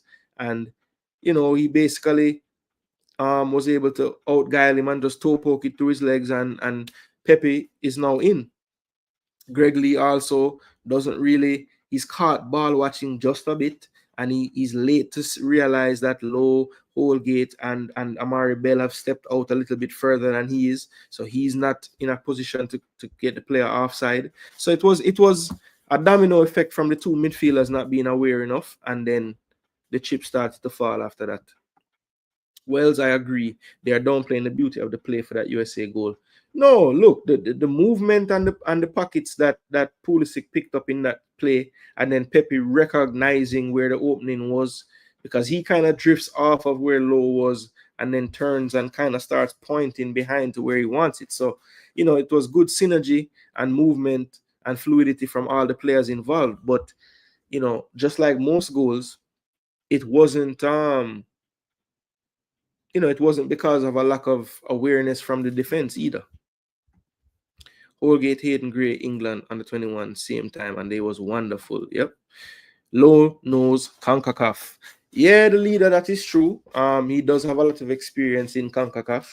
Pinnock doesn't know Concacaf as well, and he has performed just fine in Concacaf. So, others will get to know it as well. Let's give them the chance. Hayden looked brilliant outside of the unnecessary yellow card. I guess it was unnecessary, because Latibodere was, about to approach the player, so he didn't necessarily have to bring him down there, but it was just frustration too. Hayden is good on the ball as well, even in tight spaces. Yeah, man, you can give him the ball. And that's another thing. Like, I wanted to see from the beginning of a game him playing, because sometimes the pattern of the game is almost set already when you don't have faith in going into the midfield with a pass. It's like you just program now for just hit the diagonal instead. Hayden learned football at Arsenal. What do you expect? Absolutely. He went to the Ivy League college. That is true. Lowe is a warrior. Teams need warriors as well. Hayden is perfect, but he was visibly winded in hot. Yes, absolutely. Absolutely. I don't think he can give us 80 leader. But I think it's going to be imperative that he starts, because I just feel like we're going to need him from the beginning of that game. If you notice, the USA had like their best chances in the first 10 minutes. I think it's going to be even more pronounced in USA, how fast they're going to start this game.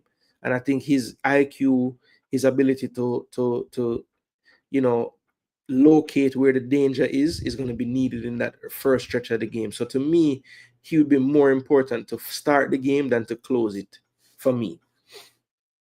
And I don't know if he'll last 80 minutes. I would say if he does start, I wouldn't give him much more than 70. I just don't think he would be able to last. For 4 years, I'm telling them if Lowe continue to start, we in trouble. We play without Lowe, with Hector, Joel, Bernard. It was the best we ever looked defensively. We kept the shape. Very true. Very true. That USA game, I mean, we gave up a lot of shots, but when we're talking big chances, very few in that USA game, to be honest. Up top, RR. Yeah, man, one champion, brother. We came so close, but we played some good football, and the people them just never want to cut the grass. You know, them never want to see the uptown team reach so far. So, yeah, them never cut the grass, and and also we had the lead and the game to win, and we were naive because, you know, in that play. Sorry, I'm just go off on a tangent now about the champion game, but in that play, you know, we had an attack going, and I see the double pivot them gone up the field in the attack. I see one pass to the other one. The other one is a 1-2. Him want him gone in the box. The one never give him back. Him dribble, go down on the defense line and lose the ball. So now we have a 3 attacker them and with 2 midfielder them out of the play. And of course, Heidel at the time was cheating a bit. Ronaldo Barrett basically playing striker, and they got the ball down the wing, and the man sell himself and try dive. The man sell himself. And try win a tackle. Couldn't win it. The man get down the wing.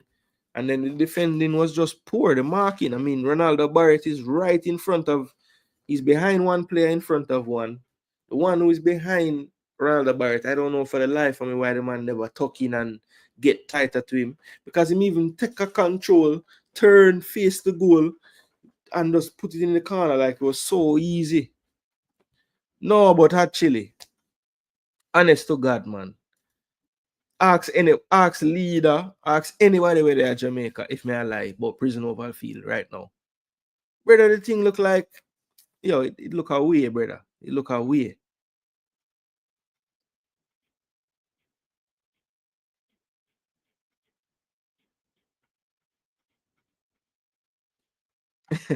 Owen want to know why you call people bestie. Him not like that. Him say change up that. Yo, actually, believe me, bro. I'm not that type of person like Ty. And some people, you know. I mean, my first start call Mr. Butler Ty of Jamaica, you know. Because I notice the man have an excuse every time, you know, man. Every time I have an excuse, brother. Just take a loss sometime, man. It's okay. With Low in the back line, it's shambolic. He just not it. I can't believe people watch the USA game with Bernard, Hector, Joel, and want Low back in defense. Well, Chris Smith, I mean, people honestly believe that Damian Lowe cares more. Like I strongly think people think that he's the only one that really truly cares. Yeah, man. Tristan Campion pass. Tristan.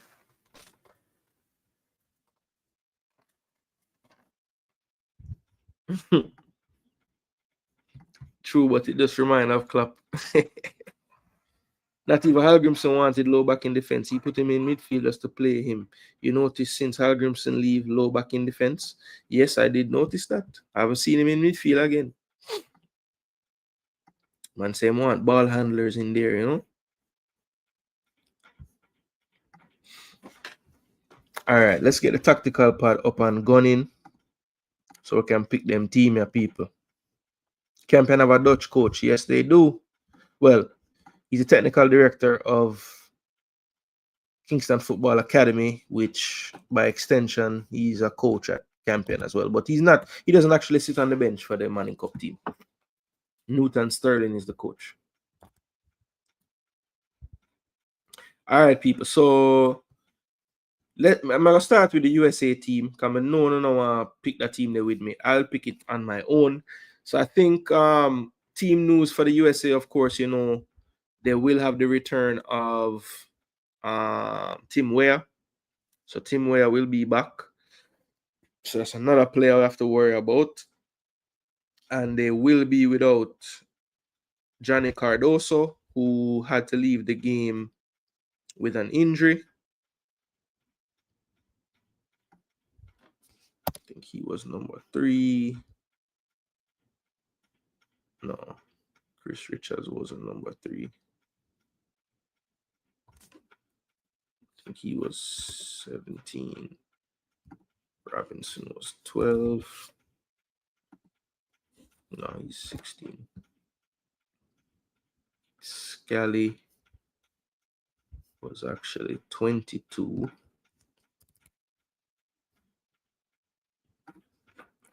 And it's 21. Trusty. Musa McKinney Testman is 18. Lucio is 14. All right, that should be good. Johnny is out injured, so let's get him out of there. And Zendeas was wearing 7.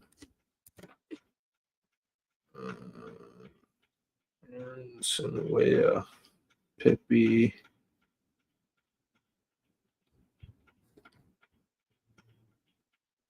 Vasquez was wearing 20 actually.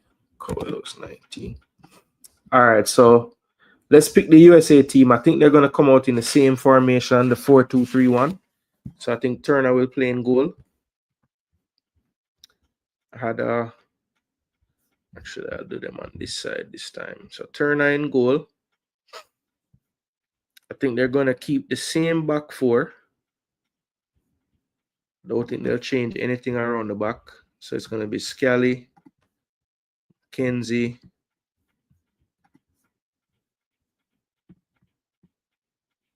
Reem. I don't have Reem's number right. Let me fix that. Why them think they bother me, people? I think he's 15. Isn't that what he wore?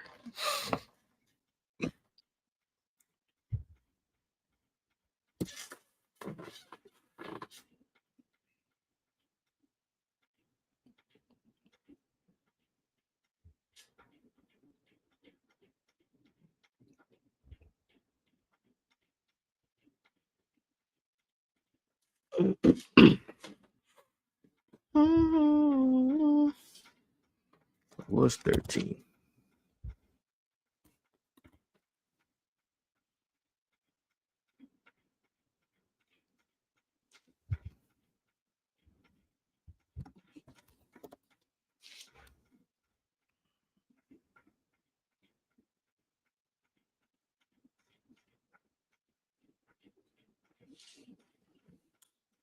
Oh, him did I wear number 2 like a real creep. All right.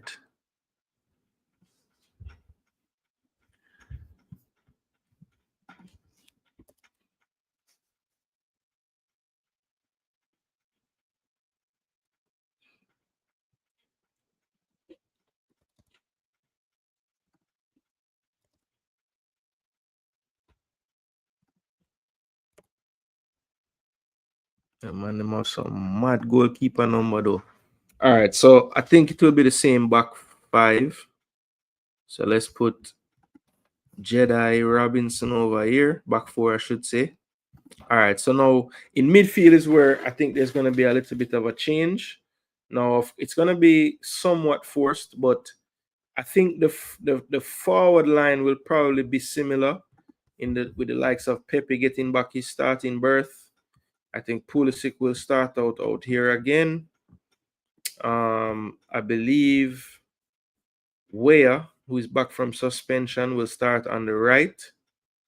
So I do think that Taylor Testman did enough to play again in the second game. I thought he was decent in the midfield. So I think he'll be back. And then I think what he does next will be interesting. So we saw him start with McKinney in a number 10 role. I think that continues in this game. And I think he's going to go with Yunus Musa to play more central in this game. I think that's what he's going to go with. So that is what I believe will be the US starting 11. So just basically one change, Weah in. Weah will replace injured Johnny. I think Tillman came on for Johnny. I don't think he really impressed. As a matter of fact, I think the team got a little bit out of sorts when he entered the field of play. And I think he tried McKenny in that double pivot role. It wasn't working as well as when he was playing further forward. So I think of the players who would have had the opportunity to go back there, of course, you could easily put McKenny back there, maybe start the likes of Aronson. You could easily play Malik Tillman a bit more advanced from the start this time, or you could also play Busio beside Tessman. But I just have a feeling like he's gonna go with this lineup right here, as the lineup to face Jamaica. I think he has been playing Musa a bit more advanced, but I think in this game he goes to a somewhat of a more familiar role in midfield. At times I think it could also go into a shape like this, right, with Tessman just being the lone six, depending on how the balance of play is going. If Jamaica is really in the game and has a bit of the possession, maybe they could change to something similar to this. So I think it will provide them the option to be very fluid. Of course, we know that Pulisic will be drifting everywhere. The goal we scored against us in the first half, he literally started off in a position somewhere here from a starting position of over here. So, one thing you can get from this US team for sure is fluidity. I think, I have to give JD Maxit some credit, because when I did my predicted 11 the first time, he was saying that I was saying that Vasquez might start because they may want that back to goal for the runners to get in beyond him. And when I was watching JD break down the game and giving his lineup, I saw him say that Pepe would start because they want him to run the channels. And I think what I was downplaying of Pochettino's system was the freedom that the players have, right? So, this was Musa the last game. He was popping up in all kinds of different areas. Pulisic, as I said, the goal that he scored, or the US scored, started from him starting in a position somewhere around here. So, with that being said, having a static center forward with all that fluidity around him probably wouldn't be the best bet. You want Pepe running in here because the space will be filled by a Pulisic, by a late running McKenny, by a Weah. So, I think Pepe does make more sense under this coach's system and setup. But I do think that this will be, for the most part, the way that they'll start out. And like I said, it can adjust to Musa and McKenny being like kind of dual 10s if the US have long spells of possession, which they more than likely will have some in the game. All right, so that's my starting 11 for the USA for tomorrow. Some would argue maybe they give a start to the likes of Chris Richards or Miles Robinson, even an Austin Trusty, just to get some more speed on the pitch. But I just feel like Pochettino loves the experience of Tim Ream, loves the calmness of Tim Ream. He's also, somebody that's very good at breaking lines with the passes.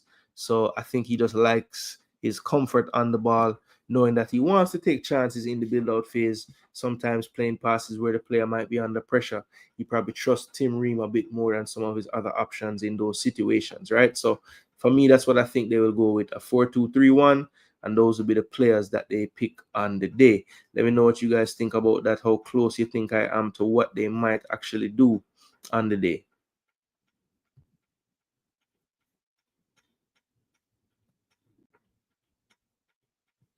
Yeah, it was the Haiti game, Chris. I had to sub him off. Mikel in Ghana. I don't know if he's in Ghana still, but yeah, he lost his UK passport. 4-2-3-1. For Jamaica. Okay. Know yourself, say big up Jason. Johnson will go up and down the flank. Not Johnson, Robinson. that fluid football with Patch first few years at Tat. We'll see it a lot. Dele Allison, Kane, Dembele, etc. That squad. Yep. Chris Smith, come off a low name and talk about your stars whole gate. So Ishmael King is here to make sure Chris Smith not talking only one thing. All right. Let's see tactical part. All right. So let's go to Jamaica now. All right. So let's go to the team settings because we have some serious adjustments to make here. All right. So Blake Davis and Wade survive. Mason Holgate not there. Richard King is there. Bernard is there. Damian Lowe is there. Lembakisa, Tavon Gray, Amari Bell, Greg Lee, Joel Latibo there. I don't believe Anglin can travel, so he shouldn't be there. Hayden is number 14. Casey Palmer, Karai Anderson. Guthrie played today for Portmore, so he's not around. McGee should be in the team still. I think he has his passport. Kaheem Dixon, visa issue. Damari Gray, he'll be there. Cephas, Shamar Nicholson, Romario Williams. So we need to add a few players, right? So we need to add Corey Bennett.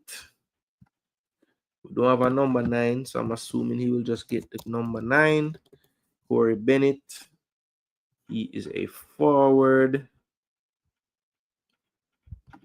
All right, so Corey jumps on. And we need to add one more player. And that is Juan Ravelinho. So we give them man them first name. What we call Ravel now? A central midfielder. All right, central midfielder sound good. Damari Gray, I'll give him the 10 or what?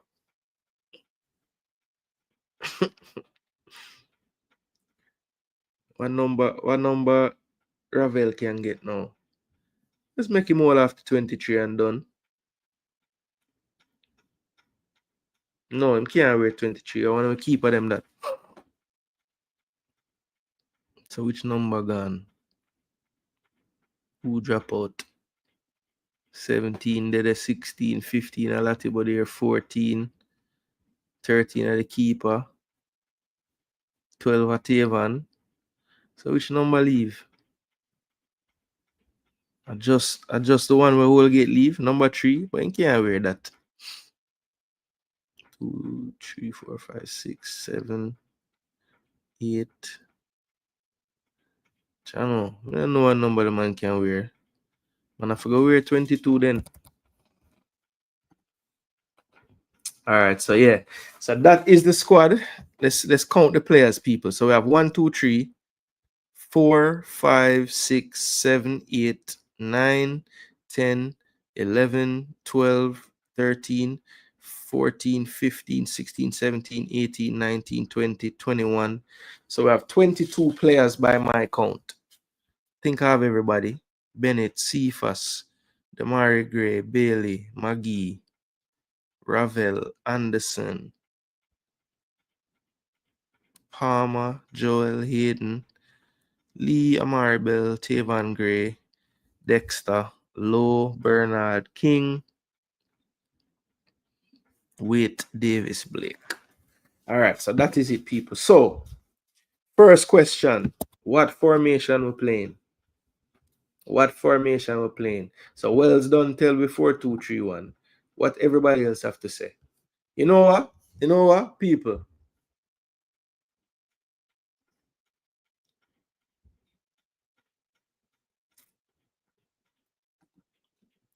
All right. I don't normally do this, but I'm gonna run like our next 15-minute, people.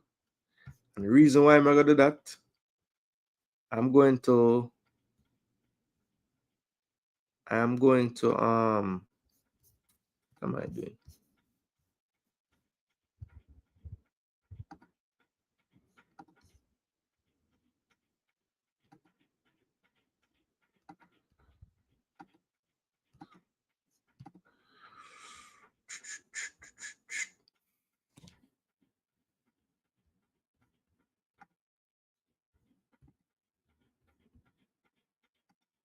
Hold on, the people. I'm gonna drop the link. And you don't have to forward on the screen or anything. Really, we just do it for the audio. So I can share about the tactical pod. And what more the people them do is just call in and drop on the squad. All right, click that link there and drop on the squad. So click that link there, people. Anybody in the building I want to give them 11, let me know. What I will do while people sorting out themselves if they want to join, I will go ahead and show you guys mine. I will show you guys my lineup. All right, so this is what I would go with. I would obviously start Blake in goal, right?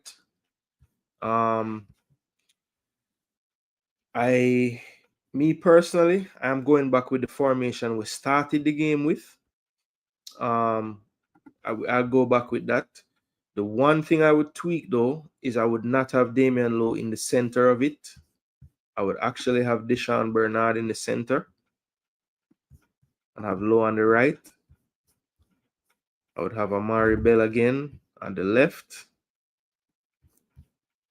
Greg Lee. And I would actually go with Tavon this time, just for freshness. In midfield, I would go with Hayden.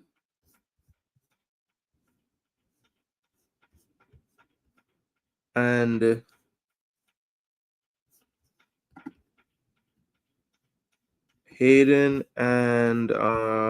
Lati Bodair. Right? In midfield, behind the strikers, I'm going right away with Ravel Morrison. And on the left-hand side, I'm going to start... where is he?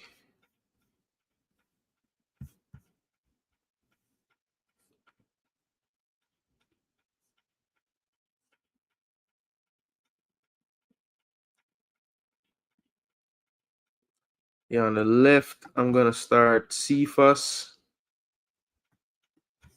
On the right, I'm going to start Bailey. And up front, I'm going to start Shamar. And that's what I'm going to go with, people. I'm going to go with that. And wait, that's 11. That's 12 players, isn't it? 3. Yeah, so I can't start all of these people at once. That's not going to be allowed. All right, so we're not starting Ravel then. Simple as. Yeah, because this is what I want to go with right here. So Cephas, Bailey, Nicholson. Now, what I want to do differently from how we played the last game, because in this system, the midfield was very open. I want it to be a true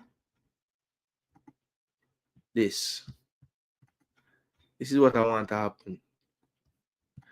I want it to be basically 4 midfielders when we're out of possession. Now, of course, Lee at times will have to mark a more orthodox winger like Weah, which is fine, right? I think the key to this system working is these front 3 have to find a little bit better balance after the press is beaten. We need to drop back and fill those half spaces a lot better than we were, right? Maybe not so narrow, but you know, just be in these little areas so that the ball can filter through certain areas. I saw it going in that first half, especially.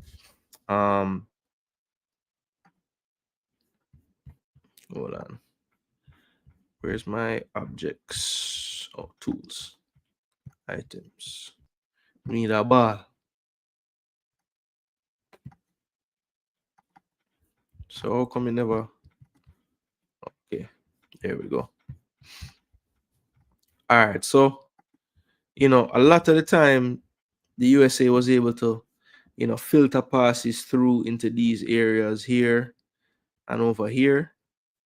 And I just feel like if we're gonna, I liked the fact that in this system, it just seemed like while we were getting outnumbered in certain areas in the midfield, I think it just stemmed from what was happening to us, I think, too often.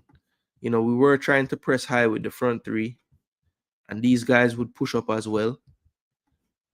Where I think we went wrong is, the defensive line would still be, I would say, like somewhere in here.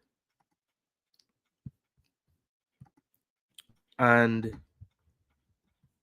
there was always, it seemed like, a huge amount of space for Pepe, for Pulisic. All these guys were finding these half spaces and turning. And it just stemmed from the gap being so wide from Joel and Hayden to these defenders. So the only thing I would change about starting out in this system is we have to be a bit braver with how high our defensive line is. We have players back there that are not slow for center backs. So we should use that to our advantage and condense the field even more. Yes, it gives the chance to, if they connect the right passes, there's space in behind to play to. But again, we have the legs. All these defenders are considered on the faster ends of center backs. So let's use that to our advantage. We'll have to be able to, even though the formation might look defensive, if you have an approach that is front foot, then it can actually be even more attacking than if you had a 4-2-3-1 in the first place. So I would go back with this personally because, like the coach said, we had a higher XG with this formation. And I think what it does is it allowed the front three to be a true threat on the counter because we had the numbers without that three coming all the way back to still deal with most of the US threats. Now, the key is just going to be, we know that the US attackers like to change positions, right? And we just have to be sure that we're, following them to a point and then passing them off to the next player.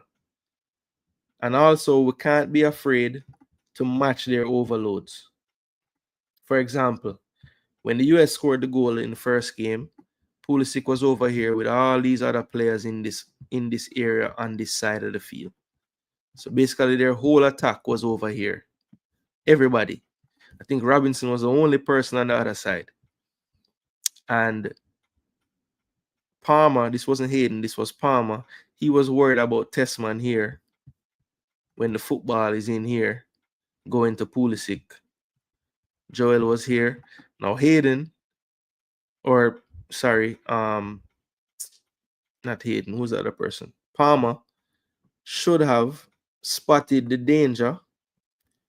If this ball gets played to Tessman, look how far from goal he is. What's more dangerous? Pulisic getting the ball here and dribbling into the space, or you two getting tighter so him can't advance this way and forcing him to go that way, then you can recover. And you have more cover back here.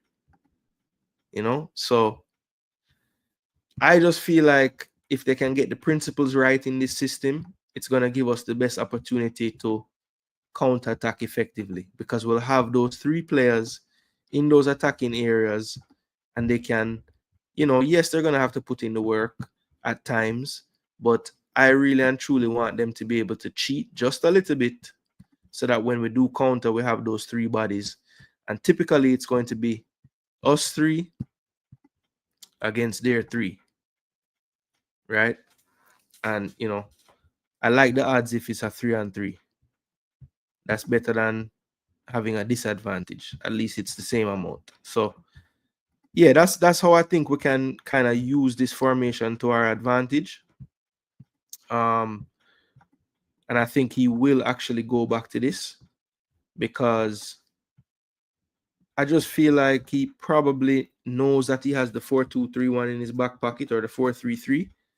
But I feel like there was a little bit more opportunities for us in this other system, and I think the reason why the game was open in this system can be rectified with some tactical tweaks.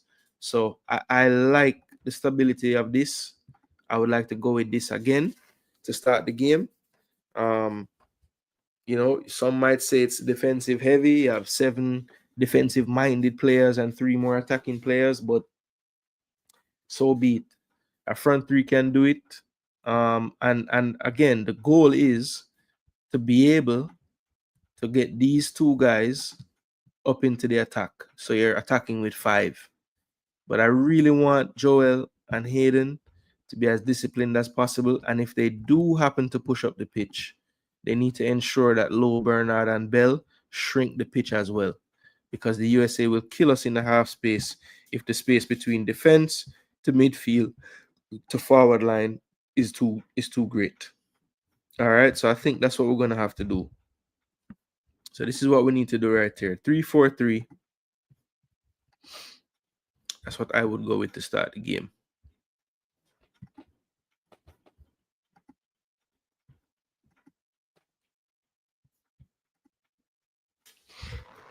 And the 4-2-3-1 for the US. I'm going to check in with the chat and see what I go on.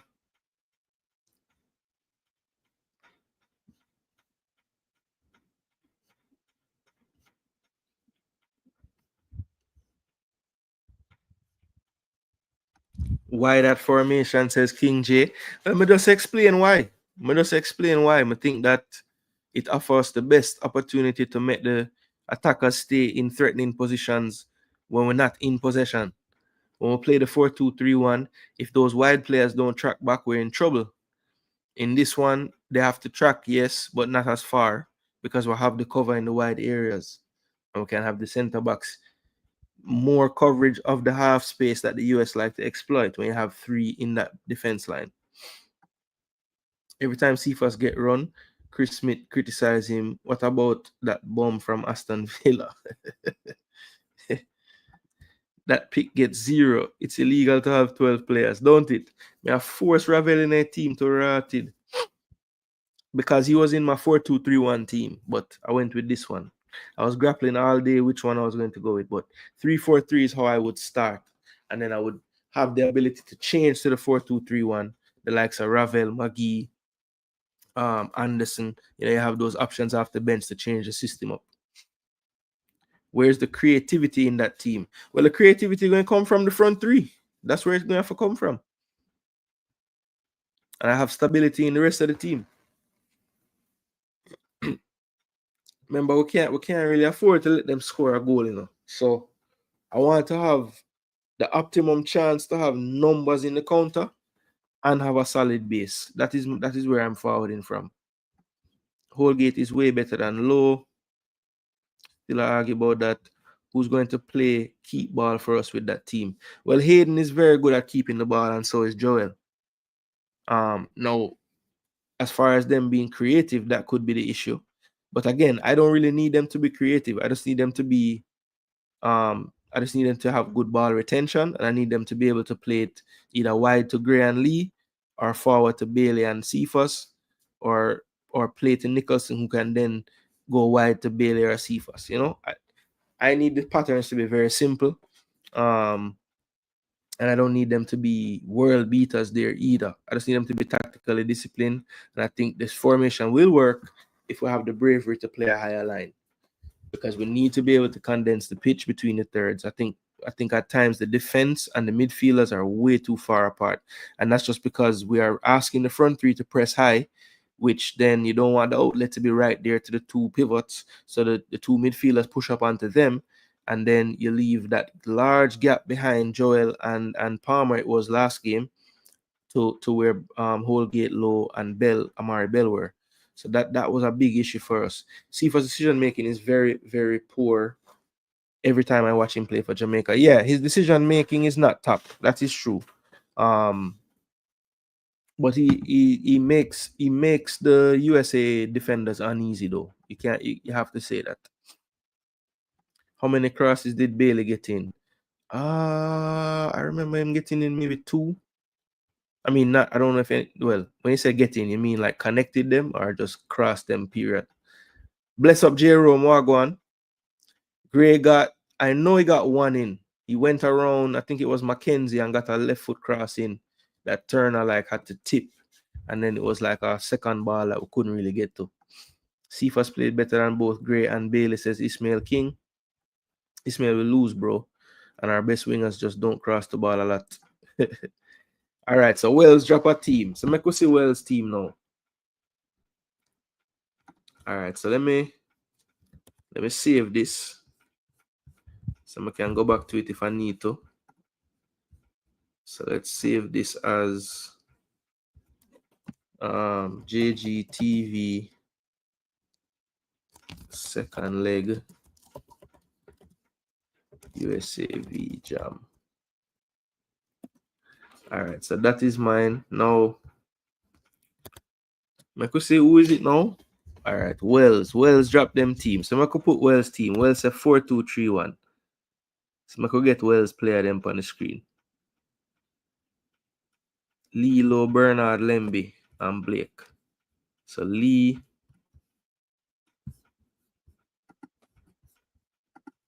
Well, I'm assuming you want Bernard on the left. Low. And it's a Lemby. And Dexter.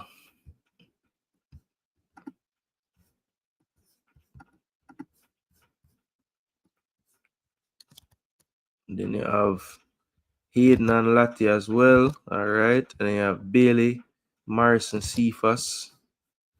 Yeah, so this basically, with the exception of I had Amari Bell and Tavon Gray, not Greg Lee.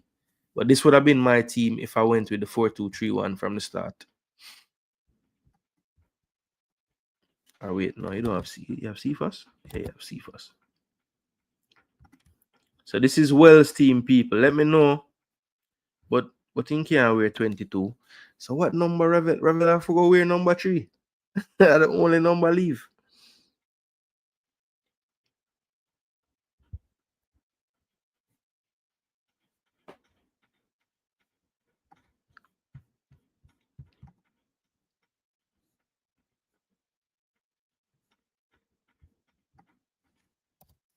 No matter, Ravel can wear any number, yeah, man.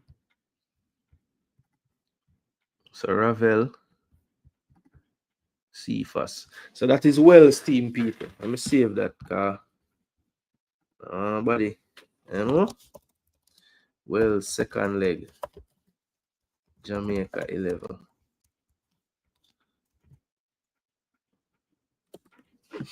All right, so this is a Wells team, people. So give Wells a score for him 4-2-3-1. Blake in goal, Bernard and Damian Lowe, Lemmy Kisa and Greg Lee, fullback. Then you have Hayden and Joel, double pivot. Center attacking midfield, Ravel Morrison. Right side, Bailey. Left side, Cephas. Up front, Nicholson. I give Wells side a rating.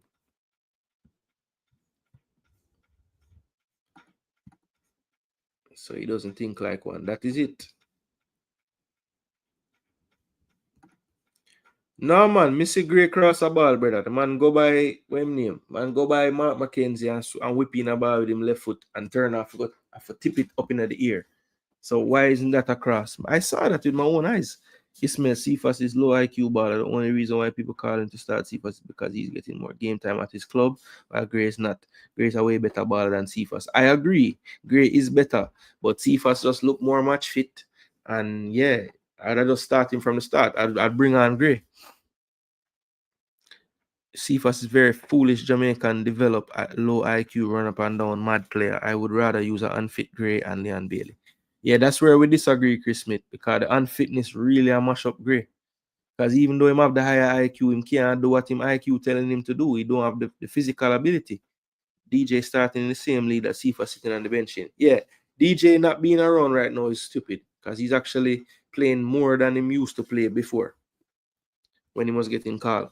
Low IQ or not, he's getting past players. That is true. He is getting past players. Now, if we can only just do something when him get past them now, that would be great. But why do the same thing again, Jason? I think we need to change the formula. No, I don't think so, brother. We had the chance to take the lead. If the penalty goes in and some of those entries that we were getting in that first half, we made better decisions with, brother.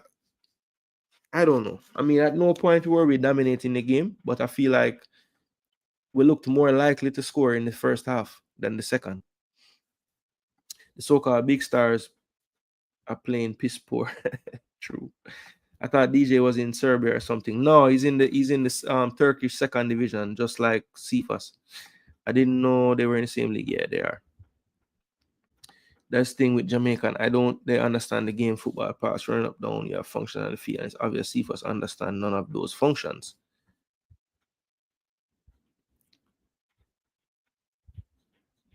Cephas going to run past you and one big kick in the stands. Know yourself, DJ team second in the league in Turkey. Cephas on the bench. DJ team beat Cephas team. DJ start Cephas on bench. True. Cephas is foolish and low IQ according to you, Chris Smith, but he's playing way better than your high IQ players.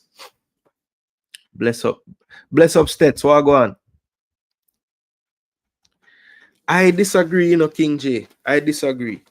I think the game got better for us, not because of the 4-2-3-1, but because of the presence of Hayden in the midfield. I don't think it was necessarily just the formation why it got better. I think it was the players. And that particular player just made it a lot better for us in midfield when we were trying to press them and setting traps in midfield for them. I think we can recreate that same thing in the back three system. And I still feel like we look more dangerous attacking in the first half. Like the 2 times Cephas got in behind the defense. Once that didn't happen again, he never really got behind the defense again. And the only other time was from a set piece routine where he cut inside in front of the box and turned and then pushed it past everybody and crossed it. Yeah. So remember I told you tonight Cephas not running past one USA player. Remember I told you they work him out already. Me hearing you said JGTV, just no wondering it's because of you cranky pronounce my name JG. Why am pronounce your name JG? DJG? Oh, that's why I'm calling you DJG instead of DJ Gigs. Cephas will never in his lifetime be good like Leon Bailey. Yo, Chris Smith, you're killing him. I need more from Joel. It's like a hot potato when you receive the ball. Yeah, I think that's because he's limited in terms of turning. So I don't mind him doing that because I've seen him try to turn and it's not good. So just play what's in front of you, please and thanks. Just keep the ball. Why is Chris Smith so caustic? I don't know, a theme style, him feel strongly about things and he want to tell the people them. Any player run with their head down is poorly developed player. Big up Goontown.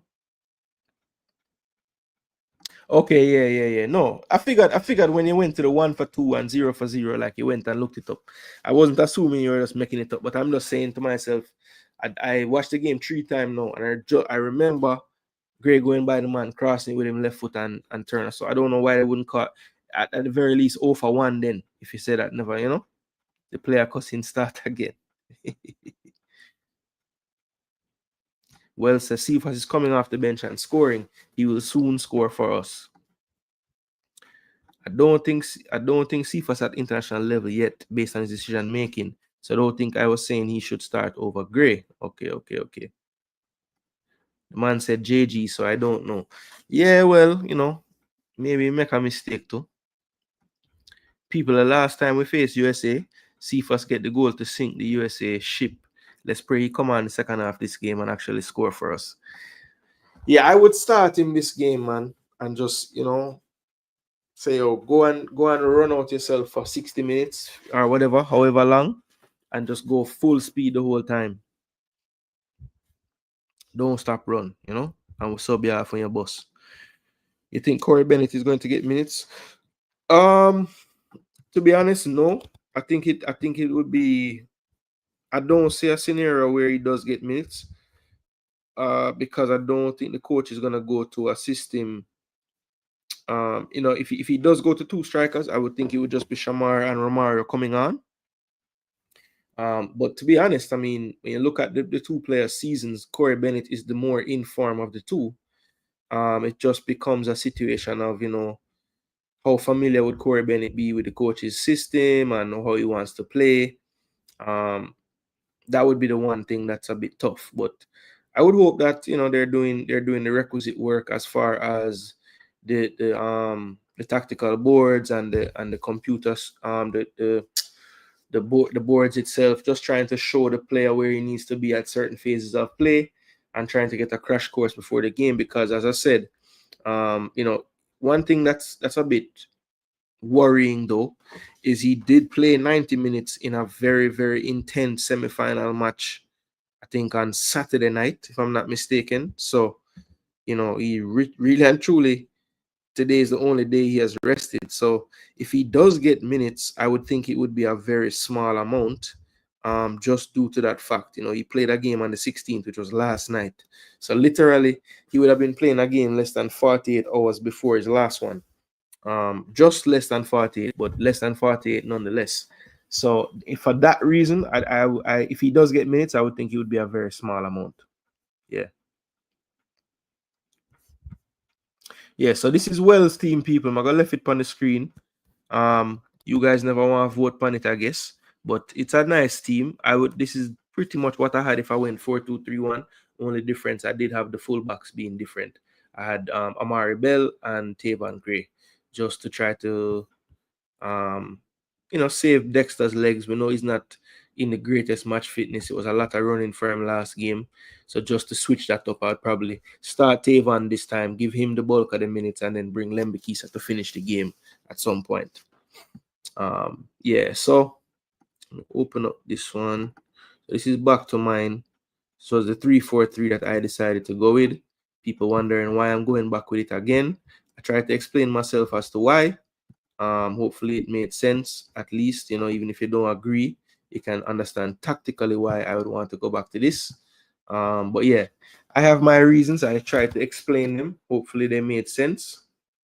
Pristine gave, I'm not sure if she giving me a 5 or the last one with Wells, but yeah, Wells had the 4-2-3-1. This is me. I have the 3-4-3 system.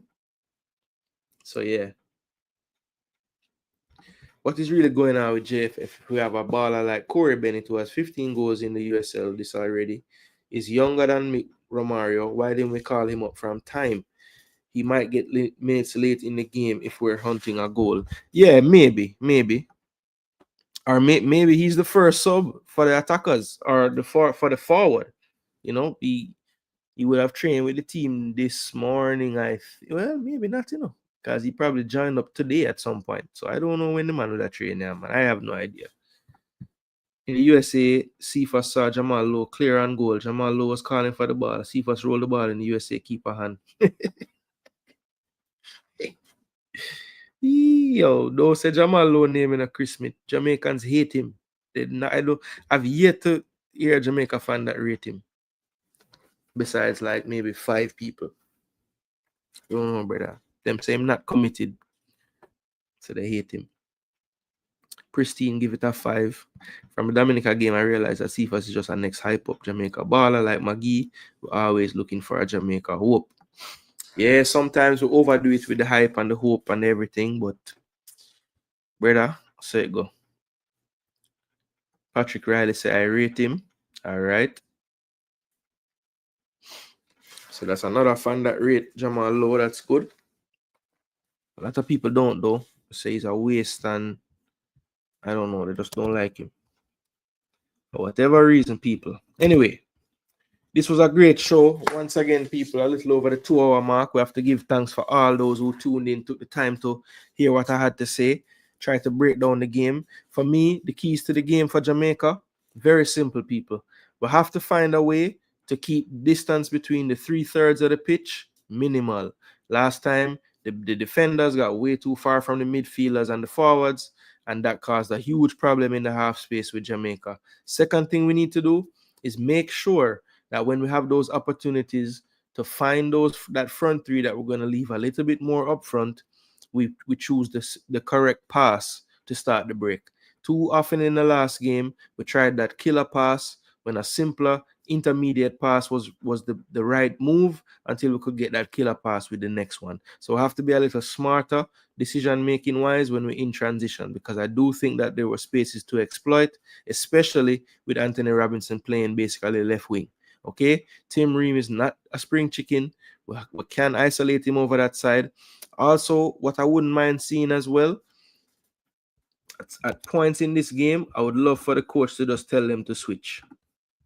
Give Cephas a run on the wing where Robinson has vacated, and it's Cephas and Tim Ream. That's what I would love to see, because right now, the one knock that I have on Bailey, and I've said this from his time at Villa recently, he doesn't look like he's fully 100 to be taking on players and be explosive. And you could see that when he came up against Ream a couple times in that first half. He never really just dropped his shoulder and just decided to run. You know, that's not really a part of his arsenal right now. Part of what he's doing. So if he does go back with Ream on this left side, Robinson is going to always be playing high and wide in possession. So I would love to see them maybe switch Cephas and Bailey at times, just to let Ream have to deal with Cephas speed one-on-one. And then it simplifies the game for Cephas as well. Get to the byline, Cephas, and cross the ball. Simple as, right? So maybe that's something we can look into. Give Bailey a run on the left, give Cephas a run on the right, just to heighten the possibility of getting across into the box for the other two players that would be in an advanced area. So yeah, those are some things I think we can try to do to get a victory. One, lessen that gap between midfield and defense when we're in the press up front, and two, make sure that we are, because I think that the lines were good as far as runs into the right channels. We just weren't making the passes correctly or passing to the right people at the right time. If we can get that right, I think this formation does set us up to have some nice counter press, counter attacking actions that we can do. And I think the next thing, people, we have to find a way. If he does decide to employ this system, we'll have to find a way to get one of the two wing backs going forward. If the ball is on the left side and it's with Cephas, Lee, don't even hesitate. Just run, either underlap or overlap him. Just be a threat. Tavon Gray or Dexter, whoever plays on this side, same exact thing. Bailey gets it. I need you in tandem with Bailey. All right? Now, what's going to be the key to that happening is Joel and Isaac being very disciplined. I don't need them running, leaving their defense. And if they decide to, I want the back three to have the bravery to push all the way up to the half line so that we eliminate those half spaces when they get the ball. All right, so those are the three little things I think we can work on to try to get a better result, and those are my keys to the victory against the USA. Space between the thirds, decision making in the counter attacking and counter pressing phases when we win the ball, and also joining in of our wide midfielders in this 3-4-3 system, especially when the player ahead of them has the ball. So those are the three things I think we need to definitely work on to try to, cause a little bit more problems to the United States. And also, if we do those things, I think we eliminate or at least lessen some of the problems that the United States caused us. So that's my final thoughts, people, on the game tomorrow. My 3 keys to victory for Jamaica. And as you saw, we put up a couple of lineups. One was a 3-4-3, one was a 4-2-3-1. I will be putting it in the community tab. Wells's lineup, my lineup, and I'm going to ask you guys which one you'd prefer to see starting. I have a feeling like the 4-2-3-1 is going to win out, but I'm hopeful that people will watch this video and try to understand why I think the 3-4-3 is actually the better formation for us to get the result. All right, people. So thanks again for all the folks that checked in. We're really, really happy that people took the time out to stick around for this nice 2-hour program where we talked about the press conference, we talked about the predicted lineups, and we also gave a little peek into what I think would be keys for us to get the result that we need tomorrow. So people, I'm going to try my best tomorrow. As a matter of fact, before I head out, people, there's about 49 of you in the building right now. I haven't really been begging like so much, but I hope you guys did me a service there. So if you haven't already, please smash that like button. I'm going to ask for one more favor from everybody. All right, people. I'm now going to pull up the live stream for tomorrow. You know, there's going to be plenty dance keeping tomorrow, right? So one of the dances that you should definitely check out at various times is mine, because you don't know what you're going to get over here, people. I'll get the analysis and breakdown the right way, right? So let me hold on, what am I doing with my life? Let me share this. Copy. All right, so I'm going to drop this in the chat, and you guys click on that link, people. Click on that link. There's 49 of you here. At least 20 on them. Click on that link there and drop a like. Zine, drop a like on the video.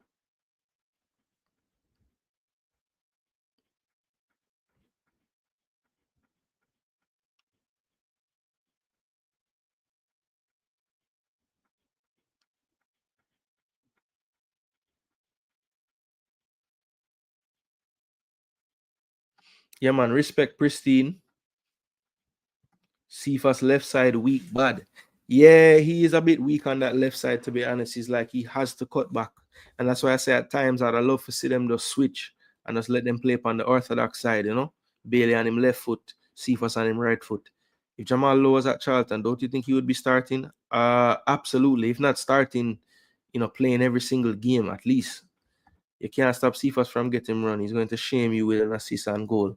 So Ishmael King is saying, boy, and he's saying that's garbage, Ishmael. That's not happening. Why me always count out Dexter? I true, you know, because last game, I did say Taven I got start to, you know. But we just feel like it's not a count out thing. We just think Taven Gray might be a little fitter right now. I understand still. Jamaica don't understand the game. That is why they rate low and Cephas. Yeah, man, it's match fitness, man. Because I do think that Dexter is actually a better player overall than Taven from what I've seen. But I just think Taven might actually be in a better fitness right now. So yeah, people, see the link there, people. That's the link for the live stream tomorrow. Click on it and just go and drop a like on it real fast, people. Yeah, man, and make sure you like this video as well if you haven't already. Zine, Dexter hasn't been looking good on the ball. No, he hasn't. I mean, he used to have these little flare moments in the games, and those kind of dried up. You know, even the goal he scored against Panama had a nice step over to create the space, and then the bomber with the left foot, beautiful, you know. But yeah, I think it's just down to confidence, lack of match fitness, lack of repetition in this kind of intensity of a game. It's just tough to turn that switch on, you know. And he's not like a Hayden that has kind of played a lot more games professionally. He's still kind of growing into his himself as a player. So someone like him, it would be probably more telling that he's not match fit. You know, you kind of see it a bit more obviously. Yeah. But anyway, people, I'm gonna run. It's almost 10:30 now. I have a long day ahead of me tomorrow. Like I said, I did drop the link in the chat. That is the link to the live stream tomorrow, people. Just click that link, people, and drop a like on it from today. It's just going to help it get out there into the YouTube world and raise the visibility of the video.